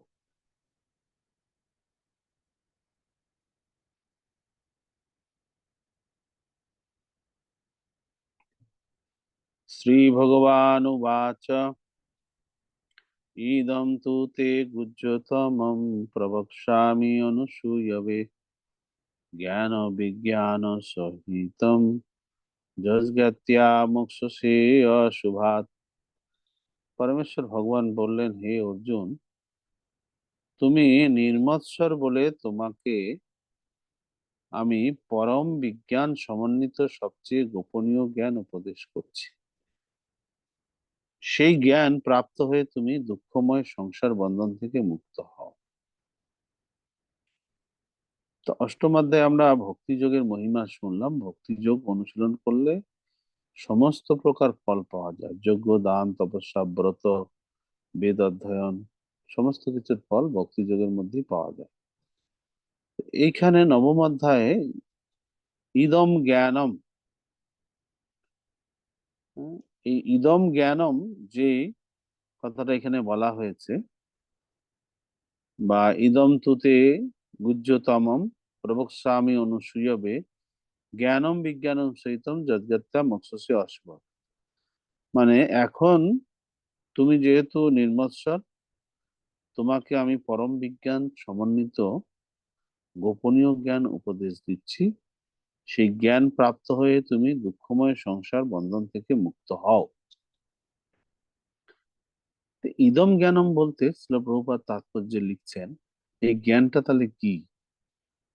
এই জ্ঞানটা হচ্ছে শুদ্ধ ভক্তিযোগের জ্ঞান।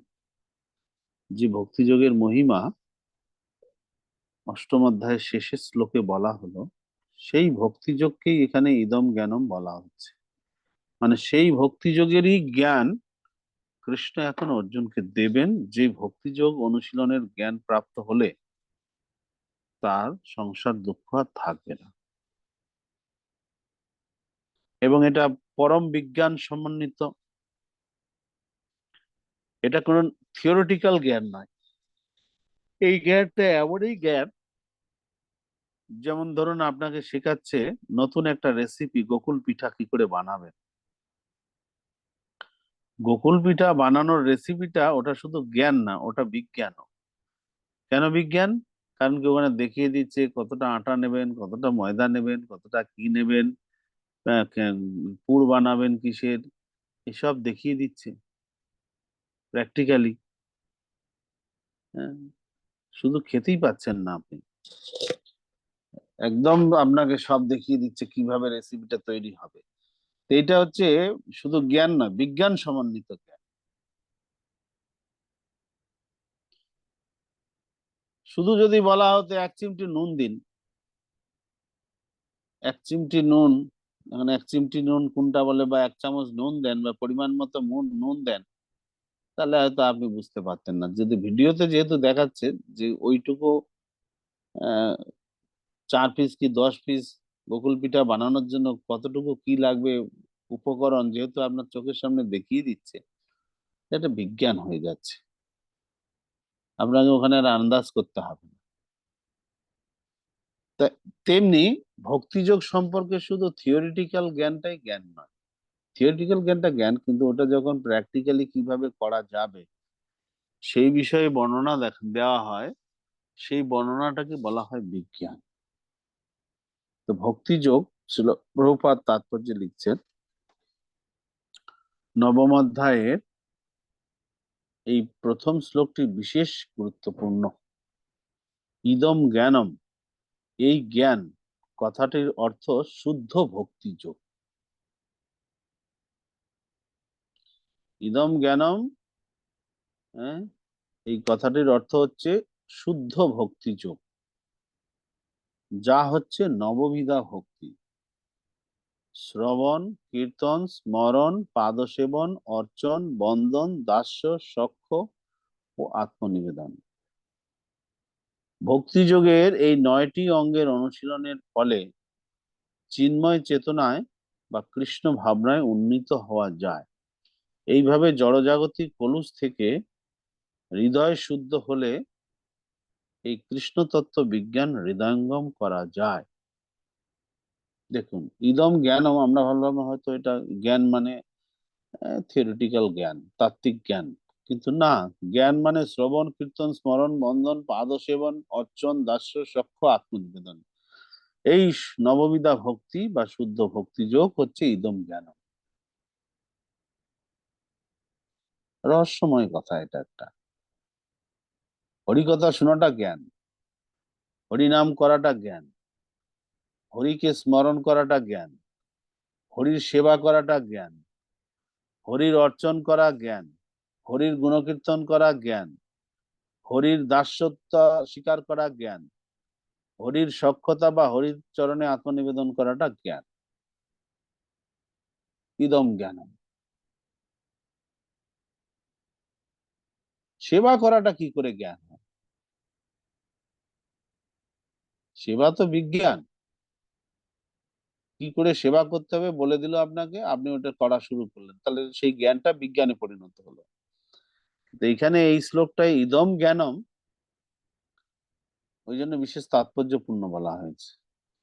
কথাটা জ্ঞান কিন্তু আসলে বিষয়টা বিজ্ঞান।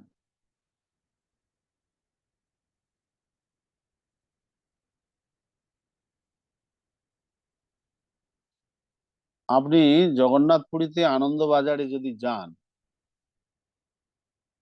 ওখানে আপনার কথা বলতে বলতে হাতে আপনি চাইবেন একটু করে প্রসাদ দিয়ে দেবে, আপনি খেয়ে টেস্ট করে দেখবেন কিরকম হয়েছে। বুঝতে পারছেন? ওখানে শুধু মুখে নয়, এই আসাম দার্জিলিং চা পাতা কেনার মতো ওটা নয়।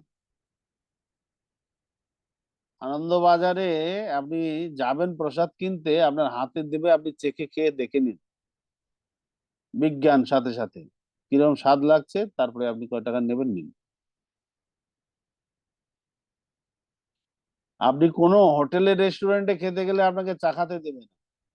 আপনি অর্ডার দিন, আপনার সামনে আসবে, এবার পছন্দ হলে খান, না হলে বাদ দেন, টাকাটা দিয়ে দিন। কিন্তু পুরীর আনন্দ বাজারে আপনাকে হাতে দিয়ে দেবে, খান না, কত গরম আছে, আপনি কত গরম খেতে পারেন, সব দেবে, বলে এটা একটু দেন, ওটা একটু দেন, ওটা একটু দেন, সব দেবে, না করবে না।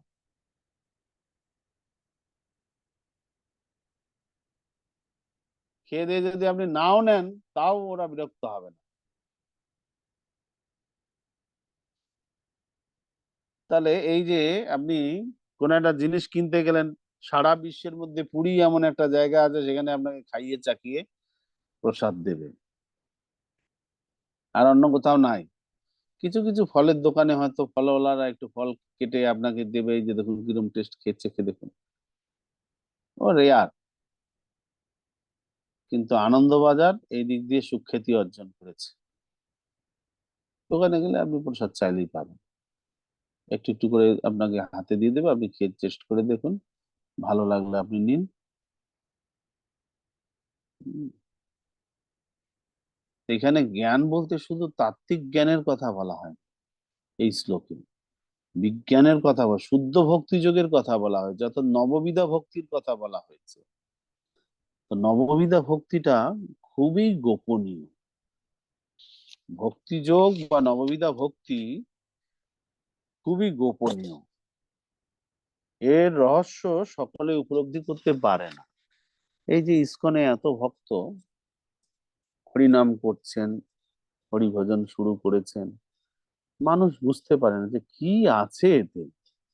এই ইয়াং ছেলেপেলে গুলো এতে ঢুকে গেছে, কি ব্যাপার, হ্যাঁ, কি করে কি হচ্ছে বুঝতে পারে না। আমরা এক সময় প্রচারে গিয়ে রামকৃষ্ণ সেবাশ্রম, মানে এই বেলুড় মঠেরই শাখা একটা, মানে হয়তো ওদের সঙ্গে সরাসরি ম্যানেজমেন্টের যুক্ত নেই, এটা তো আলাদা করে, ওদের মধ্যে অনেক ভাগ আছে, মেন তো ওদের বেলুড় মঠ। তো দুমকাতে, বিহার, বিহার এখন ওটা ঝাড়খণ্ডে পড়েছে, দুমকা। তো সেখানে গেলে আমরা ওই রামকৃষ্ণ সেবা আশ্রমে গিয়ে উঠতাম। ওখানে তিনজন সন্ন্যাসী ছিলেন, তার মধ্যে একজন সন্ন্যাসী উনি আমাদের খুব পছন্দ করতেন। উনাকে বললে উনি একটা থাকার জায়গা আমাদেরকে দিতেন, আমরা ওখানে থাকতাম, আমরা নিজেরা রান্না করতাম, ওনাকে আমরা প্রসাদ দিতাম, ভোগ লাগিয়ে ওনাকে প্রসাদ দিতাম। কখনো কখনো বা উনি আমাদের বৈষ্ণব সেবা দিতেন, চাল ডাল দিয়ে দিতেন, আমরা সবজি টবজি নিয়ে আসতাম, তা রান্না করে ওনাকে আমরা, মাঝে মধ্যে ওনাকে আমরা মায়াপুরেও নিয়ে এসেছি, দু তিনবার মানে মায়াপুরে নিয়ে এসেছি। তা আমাদের সঙ্গে একটা ওনার ওই সন্ন্যাসীর হৃদ্যতা ছিল। তা উনি একসময় আমাদের বলছিলেন যে ওনারা বেলুড় মঠে যখন যান, খেতে বসেন যখন, উনাদের প্লেটে রুই কাতলা মাছের মাথা পড়ে, খেতে খেতে তারা বলে, মহারাজ, আরে আমাদের এত সুবিধা খাওয়ার, আমাদের দলে লোক আসে না, আর ওই দেখুন মায়াপুরে কুমড়োর ঘ্যাট খাওয়ার জন্য সব লাইন দিয়েছে। কি ব্যাপার বলুন তো?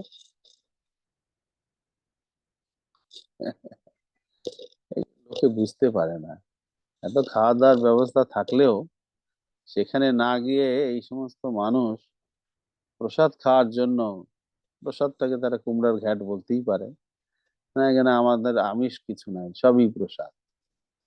তো প্রসাদের প্রতি কি করে আকৃষ্ট হচ্ছে, এই যে রহস্য, এই রহস্যটা সবার পক্ষে বোঝা সম্ভব না, খুবই গোপনীয়। যে না প্রবেশ করেছে তার পক্ষে এটা উপলব্ধি করা সম্ভব নয়, বাইরে থেকে বোঝা যাবে। তো ভক্তিযোগ এই জন্য রহস্যময় বলা হচ্ছে, গুহ্যতম, খুব গোপনীয়। হরিকথা যে শোনেনি, হরিনাম যে কোনোদিন করেনি, হরি সেবায় যে কোনোদিন যুক্ত হয়নি, এই শ্রবণ কীর্তন বা সেবার মহিমা বুঝবে কি করে? বললেও বুঝতে পারবে না, এটা যুক্ত হতে হবে। তা অর্জুনকে বলছেন তোমাকে আমি বলছি, কারণ তোমার একটা কোয়ালিফিকেশন আছে, তুমি হচ্ছ অনুসূয়বে। অনুসূয়বে মানে নির্মৎসর, তোমার মধ্যে মৎসরতা নেই। মৎসরতা মানে মাৎসর্য, মাৎসর্য থেকে মৎসরতা এসছে, যেটা সংস্কৃতি অনুসূয়বে, নির্মৎসর। মাৎসর্যের উল্টোটা হচ্ছে নির্মৎসর। তো মাৎসর্যটা কি? মাৎসর্যটা হচ্ছে হিংসার সূক্ষ্ম রূপ। হিংসা মানে হচ্ছে আপনি কাউকে শারীরিক ভাবে নির্যাতন করলেন, একটা ঘুষি লাগিয়ে দিলেন, ওটা হচ্ছে হিংসা। কিন্তু মাৎসর্যটা হচ্ছে সূক্ষ্ম। মাৎসর্যটা হচ্ছে মনে মনে আপনি ক্লেশ পাবেন। কেউ আপনার থেকে এগিয়ে গেল, প্রতিপত্তিতে আপনার থেকে বড় হয়ে গেল, ধন সম্পদে আপনার থেকে এগিয়ে গেল, আপনি মনে মনে কষ্ট পাচ্ছেন, কাউকে বলতেও পারছেন না, আবার সইতেও পারছেন না, মনে মনে খুব কষ্ট পাচ্ছেন। এটাকে বলা হয় মাৎসর্য। আপনার মোবাইল থেকে তার মোবাইলটা দামি, ওইটা দেখে আপনি মনে মনে কষ্ট পাচ্ছেন, এটাকে বলা হয় মাৎসর্য। আপনার গলার হাড়ের থেকে তার গলার হাড়টা বেশি সোনা আছে, হ্যাঁ, তা দেখে আপনি মনে মনে কষ্ট পাচ্ছেন, এটাকে বলা হচ্ছে মাৎসর্য। আপনার পরনের শাড়িটা থেকে ওনার পরনের শাড়িটা আরো মানে দেখতে ভালো, ওইটা দেখে আপনি মনে মনে কষ্ট পাচ্ছেন, এটাকে বলা হয় মাৎসর্য। পরশ্রী কাতরতা।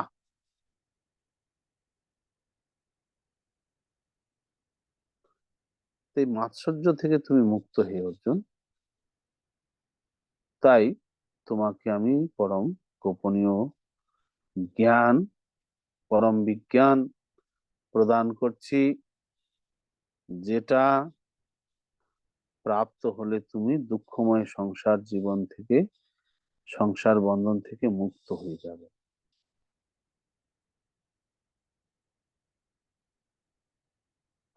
এত গীতা ভাগবতের কথা শুনে আমরা এত লোককে বলি, তাও কেন গ্রহণ করতে পারে না? কারণ হচ্ছে তারা মাৎসর্য পরায়ণ, নির্মৎসর নয়, তারা মাৎসর্য পরায়ণ। এই জন্য তারা শুনেও তাদের কাজ হয় না, গ্রহণ করতে পারে না। এ কান দিয়ে শুনে ও কান দিয়ে বার করে দেয়, কাজ হয় না। অনেক সময় দেখবেন মুমূর্ষ রোগী হসপিটালে নিয়ে গেছে, ট্যাবলেট খাওয়ালে বমি করছে, কিছুই পেটে রাখতে পারে না, যাই খাওয়াবেন বমি করে দিচ্ছে। এখন তার ট্রিটমেন্টটা কি হবে? তাকে আর মুখ দিয়ে কিছু খাওয়ালে চলবে না, মুখ দিয়ে খাওয়ানো বন্ধ করতে হবে। তাকে সলিড কোনো কিছু খাওয়ানো যাবে না, সলিড যে কোনো জিনিস খাওয়ালেই সে বমি করে দেবে। তাহলে তাকে সুস্থ করে তুলবেন কি করে? না, তাকে তরল পদার্থ স্যালাইনের মাধ্যমে তার শরীরে প্রবেশ ঘটাতে হবে। স্যালাইন দিয়ে তাকে তার পুষ্টিগুণ, খাদ্যগুণ যা দরকার শরীরে, সেগুলো প্রবেশ ঘটাতে হবে। এগুলো আমরা দেখেছি। তা বর্তমান সমাজের মানুষেরা এত মাৎসর্য পরায়ণ, তাদেরকে শুধু হরিকথা আসরে ডেকে নিয়ে এসে তাদেরকে অনুরোধ করে একটু হরিকথা শুনুন, বা তাদের মধ্যে গীতা ভাগবত প্রচার করে দিয়ে তাদেরকে যে আমরা ভক্ত বানাতে পারবো, অত সোজা না। বা আমার 2-4টা ক্লাস শুনে যে সে ভক্ত হয়ে যাবে, এটাও অত সহজ না। কেসটা খুব সিরিয়াস হয়ে গেছে। মাৎসর্য রোগটা এত প্রবল হয়ে দাঁড়িয়েছে, শুদ্ধ ভক্তি যোগের মহিমা উপলব্ধি করা, গুরুত্ব উপলব্ধি করা তাদের পক্ষে সম্ভব না। হম এর মতো ক্ষেত্রে অনেক সময় নিজে আচরণ করে তাদেরকে শেখাতে হয়, আর না হলে অনেক ধৈর্য সহকারে তাদের পিছনে পড়ে থাকতে হয়। একদিন না একদিন হয়তো আসতে পারে। হম তো অবশ্যই ভক্তিযোগের মহিমা উপলব্ধি করতে গেলে নির্মৎসর হওয়া খুব গুরুত্বপূর্ণ। হম নির্মৎসর কি করে হওয়া যাবে, এই প্রশ্নটা যদি আসে আমরা কি উত্তর পাবো? এমন কোনো খাবার আছে কি, ওষুধ আছে কি খেলে নির্মৎসর হয়ে যাবে? সেরকম তো কিছু নাই। এটাকে পরিত্যাগ করতে হবে। আমরা লোভ, মোহ, মদ, মাৎসর্য, হ্যাঁ, এই যে বিষয়গুলি আছে, বাকিগুলোকে কৃষ্ণ সেবায় লাগাতে পারি। লোভকে আমরা হরিকথা শ্রবণে লাগাতে পারি। হ্যাঁ, মোহকে কৃষ্ণ লাভ না করার ফলে মোহিত হওয়া, মানে কৃষ্ণকে লাভ করার জন্য মোহিত হওয়া বা মোহগ্রস্ত হওয়া। মোহগ্রস্ত মানে কোনো কিছু আমাদের না পেলে যে আমরা সেটার জন্যই একদম কাতর হয়ে পড়ি, সেটাকে মোহ বলে। তা আমি কৃষ্ণকে যতক্ষণ না পাচ্ছি, কৃষ্ণের জন্য কাতর হয়ে থাকবো, তাহলে মোহ কৃষ্ণকে পাওয়ার জন্য, লোভ কৃষ্ণ কথা শ্রবণে। হম এইভাবে অন্যান্য যে আমাদের অনর্থগুলি আছে সেগুলি আমরা কনভার্ট করতে পারি, কৃষ্ণ উন্মুখ করতে পারি, কিন্তু মাৎসর্যটাকে কৃষ্ণ উন্মুখ করা যায় না। এটাকে বলপূর্বক পরিত্যাগ করতে হবে। বলপূর্বক পরিত্যাগ করা ছাড়া উপায় নেই। হম কাম, ক্রোধ, লোভ, মোহ, মদ, মাৎসর্য, এই যে ষড়রিপু, 6 প্রকার অনর্থ, কাম, ক্রোধ, লোভ, মোহ, মদ, এগুলোকে কৃষ্ণ সেবায় লাগানো যায়, কিন্তু মাৎসর্যটাকে কৃষ্ণ সেবায় লাগানো যায় না। এটাকে আমাকে বাদই দিতে হবে। বিচার করে, বুদ্ধি দিয়ে বিবেচনা করে আমাকে মাৎসর্যটাকে পরিত্যাগ করতে হবে। কারো ঐশ্বর্য সৌন্দর্য দেখে তার প্রতি আমি, তার সৌন্দর্য ঐশ্বর্যে দুঃখিত না হয়ে আমার মনে করতে হবে যে সেটা তার কর্মফল ছিল, তিনি পেয়েছেন। আমার কর্মফল যেমন আছে আমি সেরকমই পাচ্ছি, সুতরাং তারটা দেখে আমার কষ্ট করা উচিত নয়, কষ্ট কষ্ট পাওয়া উচিত নয়। তো এইভাবে বিচার বোধ দিয়ে বিবেচনা করে মাৎসর্য রূপী যে শত্রু, এখান থেকে আমরা মুক্ত হতে পারি।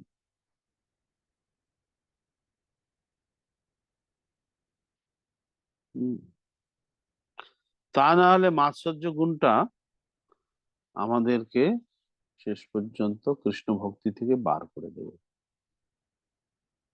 এটা এমনই একটা ডেঞ্জারাস রোগ, কৃষ্ণ ভক্তির স্তর থেকে আমাদেরকে বার করে দেবে। লাস্ট প্যারাগ্রাফ তাৎপর্যে প্রভুপাদ লিখছেন, এই শ্লোকে অনুসূয়বে সংস্কৃত কথাটি অত্যন্ত তাৎপর্যপূর্ণ।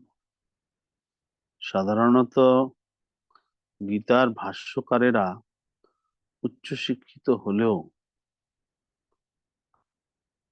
তারা সকলেই পরমেশ্বর ভগবান শ্রীকৃষ্ণের প্রতি ঈর্ষাপরায়ণ।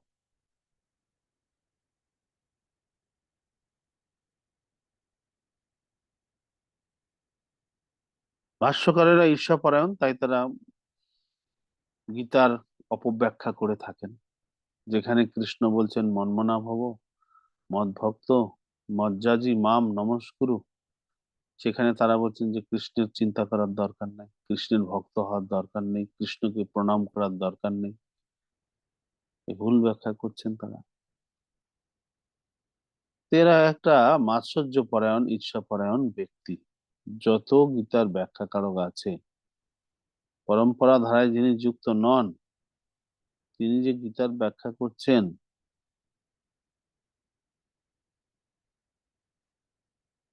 তিনি হচ্ছেন ঈর্ষাপরায়ণ। তো গীতার অপব্যাখ্যাকারীরাই হচ্ছে ঈর্ষাপরায়ণ, কৃষ্ণের প্রতি ঈর্ষাপরায়ণ। তা কৃষ্ণের প্রতি ঈর্ষাপরায়ণ কেউ বলতে পারে আমি তো আর কৃষ্ণের প্রতি ঈর্ষাপরায়ণ নই, আমি গীতার ব্যাখ্যাও করি না, সুতরাং আমার মাৎসর্য থাকলে অসুবিধা কোথায়? দেখুন, এই মাৎসর্যটা আমরা ভক্ত ভক্তে শুরু হয়, ভক্তের উন্নতিতে ভক্ত ভালো এগিয়ে যাচ্ছে, পরে জয়েন করে সে অনেক শুদ্ধ ভক্ত হয়ে যাচ্ছে, সেইটা দেখে আমার কষ্ট হতে হতে লাস্ট পর্যন্ত আমার হিংসায় পর্যবসিত হবে।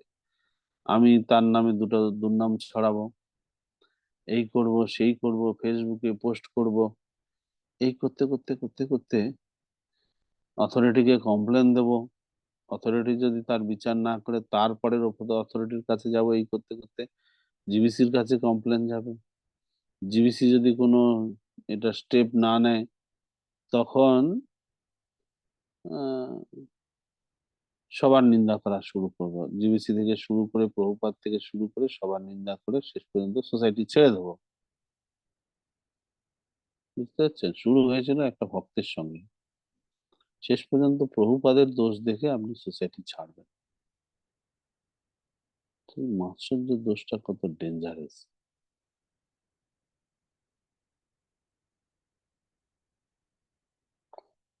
এখান থেকে মুক্ত না হতে পারলে ভগবদ্গীতার গোপনীয়তা, ভক্তিযোগের গুরুত্ব, ভক্তিযোগ অত্যন্ত গোপনীয়, এটা হৃদয়ঙ্গম করা যাবে না। এটি প্রথম শ্লোকে বর্ণনা করা হলো। হরে কৃষ্ণ, আজকে আমরা এই পর্যন্তই রাখছি। হরে কৃষ্ণ কৃষ্ণ কৃষ্ণ হরে হরে, হরে রাম রাম রাম হরে হরে। শ্রীল প্রভুপাদ কি জয়। তো আপনারা 2 থেকে 10 নম্বর শ্লোক পর্যন্ত পড়ে আসবেন নবম অধ্যায়। হরে কৃষ্ণ প্রভু, শ্রীচরণ ধন্যবাদ, প্রণাম প্রভু। প্রভু, আমার প্রশ্ন হচ্ছে যে যখন আমরা চিন্ময় জগতে থাকছি ভগবানের সান্নিধ্যে, যে কোনো জীবাত্মা, মনে আছে আপনি ছিলেন ওখানে? না প্রভু, সেটা তো মনে নেই। তাহলে বলছেন কি করে? না, হয়তো কোনো কামনা বাসনার ফলে হয়তো আমরা যদি এখানে জন্ম নিয়ে থাকি, তাহলে অনন্য শুদ্ধ ভক্তি লাভ করার পর যখন সে চিন্ময় ধামে যাচ্ছে, আবার তাদের কি ক্ষেত্রে আবার কি কামনা বাসনা হতে পারে প্রভু? একটা কথা আছে, কয়লাকে আপনি যতই দুধ দিয়ে ধুন ময়লা যাবে না প্রভু। তো আমাদের আত্মার ম্যাটেরিয়ালটা হচ্ছে তটস্থ, আমরা তটস্থ শক্তিজাত, আমরা অন্তরঙ্গা শক্তিজাত নই, বহিরঙ্গা শক্তিজাত নই, আমরা হচ্ছে তটস্থা শক্তিজাত। যেহেতু আমরা তটস্থা মানে উভয় দিকেই আমাদের প্রবণতা রয়েছে। একবার আমরা অন্তরঙ্গার বশ্যতা স্বীকার করতে পারি, আবার ইচ্ছা হলে আমরা বহিরঙ্গার বশ্যতাও স্বীকার করতে পারি। তো যেহেতু আমাদের ম্যাটেরিয়ালটাই এরকম, তাই আমরা যেখানেই থাকি না কেন আমরা আমাদের ডিসিশন দল চেঞ্জ করি। এই যে এখন আপনি বহিরঙ্গা শক্তির আন্ডারে আছেন, দল চেঞ্জ করে অন্তরঙ্গা শক্তির আন্ডারে যাওয়ার চেষ্টা করছেন, হরিভজন করছেন, এই করছেন সেই করছেন। আপনি তো বেশ দিব্যি ছিলেন বহিরঙ্গা শক্তির আন্ডারে, কেন দল চেঞ্জ করে অন্তরঙ্গা শক্তির আন্ডারে যেতে চাইছেন? আপনার ইচ্ছা হয়েছে তাই। আপনি যদি ইচ্ছা না করতেন আপনি ভক্তি করতেন না প্রভু। তাহলে আবার ওখানে গিয়ে যদি আপনার ইচ্ছা জাগে যে না আমি কেন থাকবো না, তাহলে আবার বহিরঙ্গা শক্তির আন্ডারে চলে আসবেন। মাঝামাঝি কোনো পজিশন নেই যেখানে আপনি নিউট্রালি থাকতে পারেন। আমাদের স্থিতিটা হয় আমরা বহিরঙ্গার পরাধীনতা স্বীকার করব, আর না হলে অন্তরঙ্গার পরাধীনতা স্বীকার করব। এবং আমি কার পরাধীনে থাকবো সে ডিসিশনটা আমার নেওয়ার ক্ষমতা আছে। এই জন্য আমাদেরকে তটস্থা বলা হচ্ছে, বুঝতে পারছি? তো সুতরাং আপনি যেখানেই যান না কেন, কেন আসবে কেন আসবে না, এটা কেন হবে, সেখানে তো এই নেই সেই নেই, আপনার ম্যাটেরিয়ালের সোর্সের মধ্যেই ভূত আছে। ওই আত্মা তটস্থা শক্তি এর মধ্যেই গন্ডগোলটা জুড়ে আছে, দল চেঞ্জ করার প্রবণতা রয়ে গেছে। ওই জন্য আপনি যে জগতেই থাকুন না কেন, যে আপনি আবার রিটার্ন আসতে পারেন। সাধারণত ওখানে যারা অন্তরঙ্গা শক্তির অধীনে রয়েছেন তারা কোনোদিন এই জড় জগতে ভুলেও আসতে চায় না। কৃষ্ণ তাদেরকে পাঠায়, যাও গিয়ে উদ্ধার করে আসো। ওকে, হরে কৃষ্ণ মহাপ্রভু। কমলিনী কীর্তিদা। হরে কৃষ্ণ প্রভু প্রণাম। বলছিলাম প্রভু আপনি যে ইউটিউব লিংক গুলো দিচ্ছিলেন ওটাতেই আমাদের সুবিধা ছিল, আর আবার আগের ক্লাসটা দেখলাম এমনি লিংক দিয়েছেন, তো ইউটিউব লিংক ডাউনলোড করাও যায়, আবার আগে পরে করা, আবার শুনতে খুব সুবিধাও হয়। যদি ইউটিউব লিংক থেকে দেওয়া যায় আসলে ভালো হয়। আমি যেটাতে ক্লাস দিচ্ছি, আমার ল্যাপটপটা এখানে ওয়াইফাই কানেক্ট করছে না, ডিটেক্ট করছে না। দুদিন মাঝখানে একদিন এরকম হয়েছিল, খোঁজাখুঁজি করার পরে ঠিক হলো, তারপরে আর কিছুতেই ডিটেক্ট হচ্ছে না। ওই জন্য আর ওই ইউটিউব লিংক গুলো দিতে পারছি না। আছে, ইউটিউবে রেকর্ডিং হচ্ছে, এটা একটু রিপেয়ার হয়ে গেলে হয়তো পরে দিতে পারবো। আর প্রভু আমি আর একটা প্রশ্ন, ওপো। হরে কৃষ্ণ প্রভুজি, আমিও কি বলছিলাম, ওই যে মাতাজি বলছিলেন না যে ইউটিউব লিঙ্কটা হলে বলছি মানে আমাদের সুবিধা হয় ক্লাস গুলো শুনতে। আর আপনার যে জুমের যে লিঙ্কটা, এটাতে মানে ক্লাস আগে পিছিয়ে করা খুব কষ্ট হয়। তাই বলছিলাম যদি ইউটিউব লিঙ্কটা আমাদেরকে দিতেন কৃপা করে তাহলে খুব ভালো হতো বলছি। এটা ক্লাস 7 করার ক্ষেত্রে যে ইম্পর্টেন্ট কথাগুলো কথাটার মানে হচ্ছে করে পাওয়া। এখন কবে করে পাবেন বলা মুশকিল আছে। কেশব জনার্দন। প্রভু হরে কৃষ্ণ ধন্যবাদ শিক্ষা। তবু ওই একটা জুম রেকর্ড দেওয়া হয় না একটা ক্লাসে, শুধু ইউটিউব লিঙ্ক দেওয়া হয়েছিল। ওইটা তো জুম রেকর্ডটা আমার কাছে নাই, ওই যে একটা ক্লাসে জুম রেকর্ড দেওয়া হয় না। কোন ডেটে? সম্ভবত 23 তারিখের পরের ক্লাসটাই। 23 তারিখের পরে ক্লাস 24 তারিখে হয়েছিল নাকি? একটা ক্লাস দেওয়া হয় না তবু। আমি তাহলে দেখে একটু বলতে হবে। 10 দিন হয়ে গেলে আবার জুম রেকর্ডিং অটোমেটিক ডিলিট হয়ে যায়। দেখবেন, দেখে বলবেন। ঠিক আছে, হরে কৃষ্ণ, ধন্যবাদ।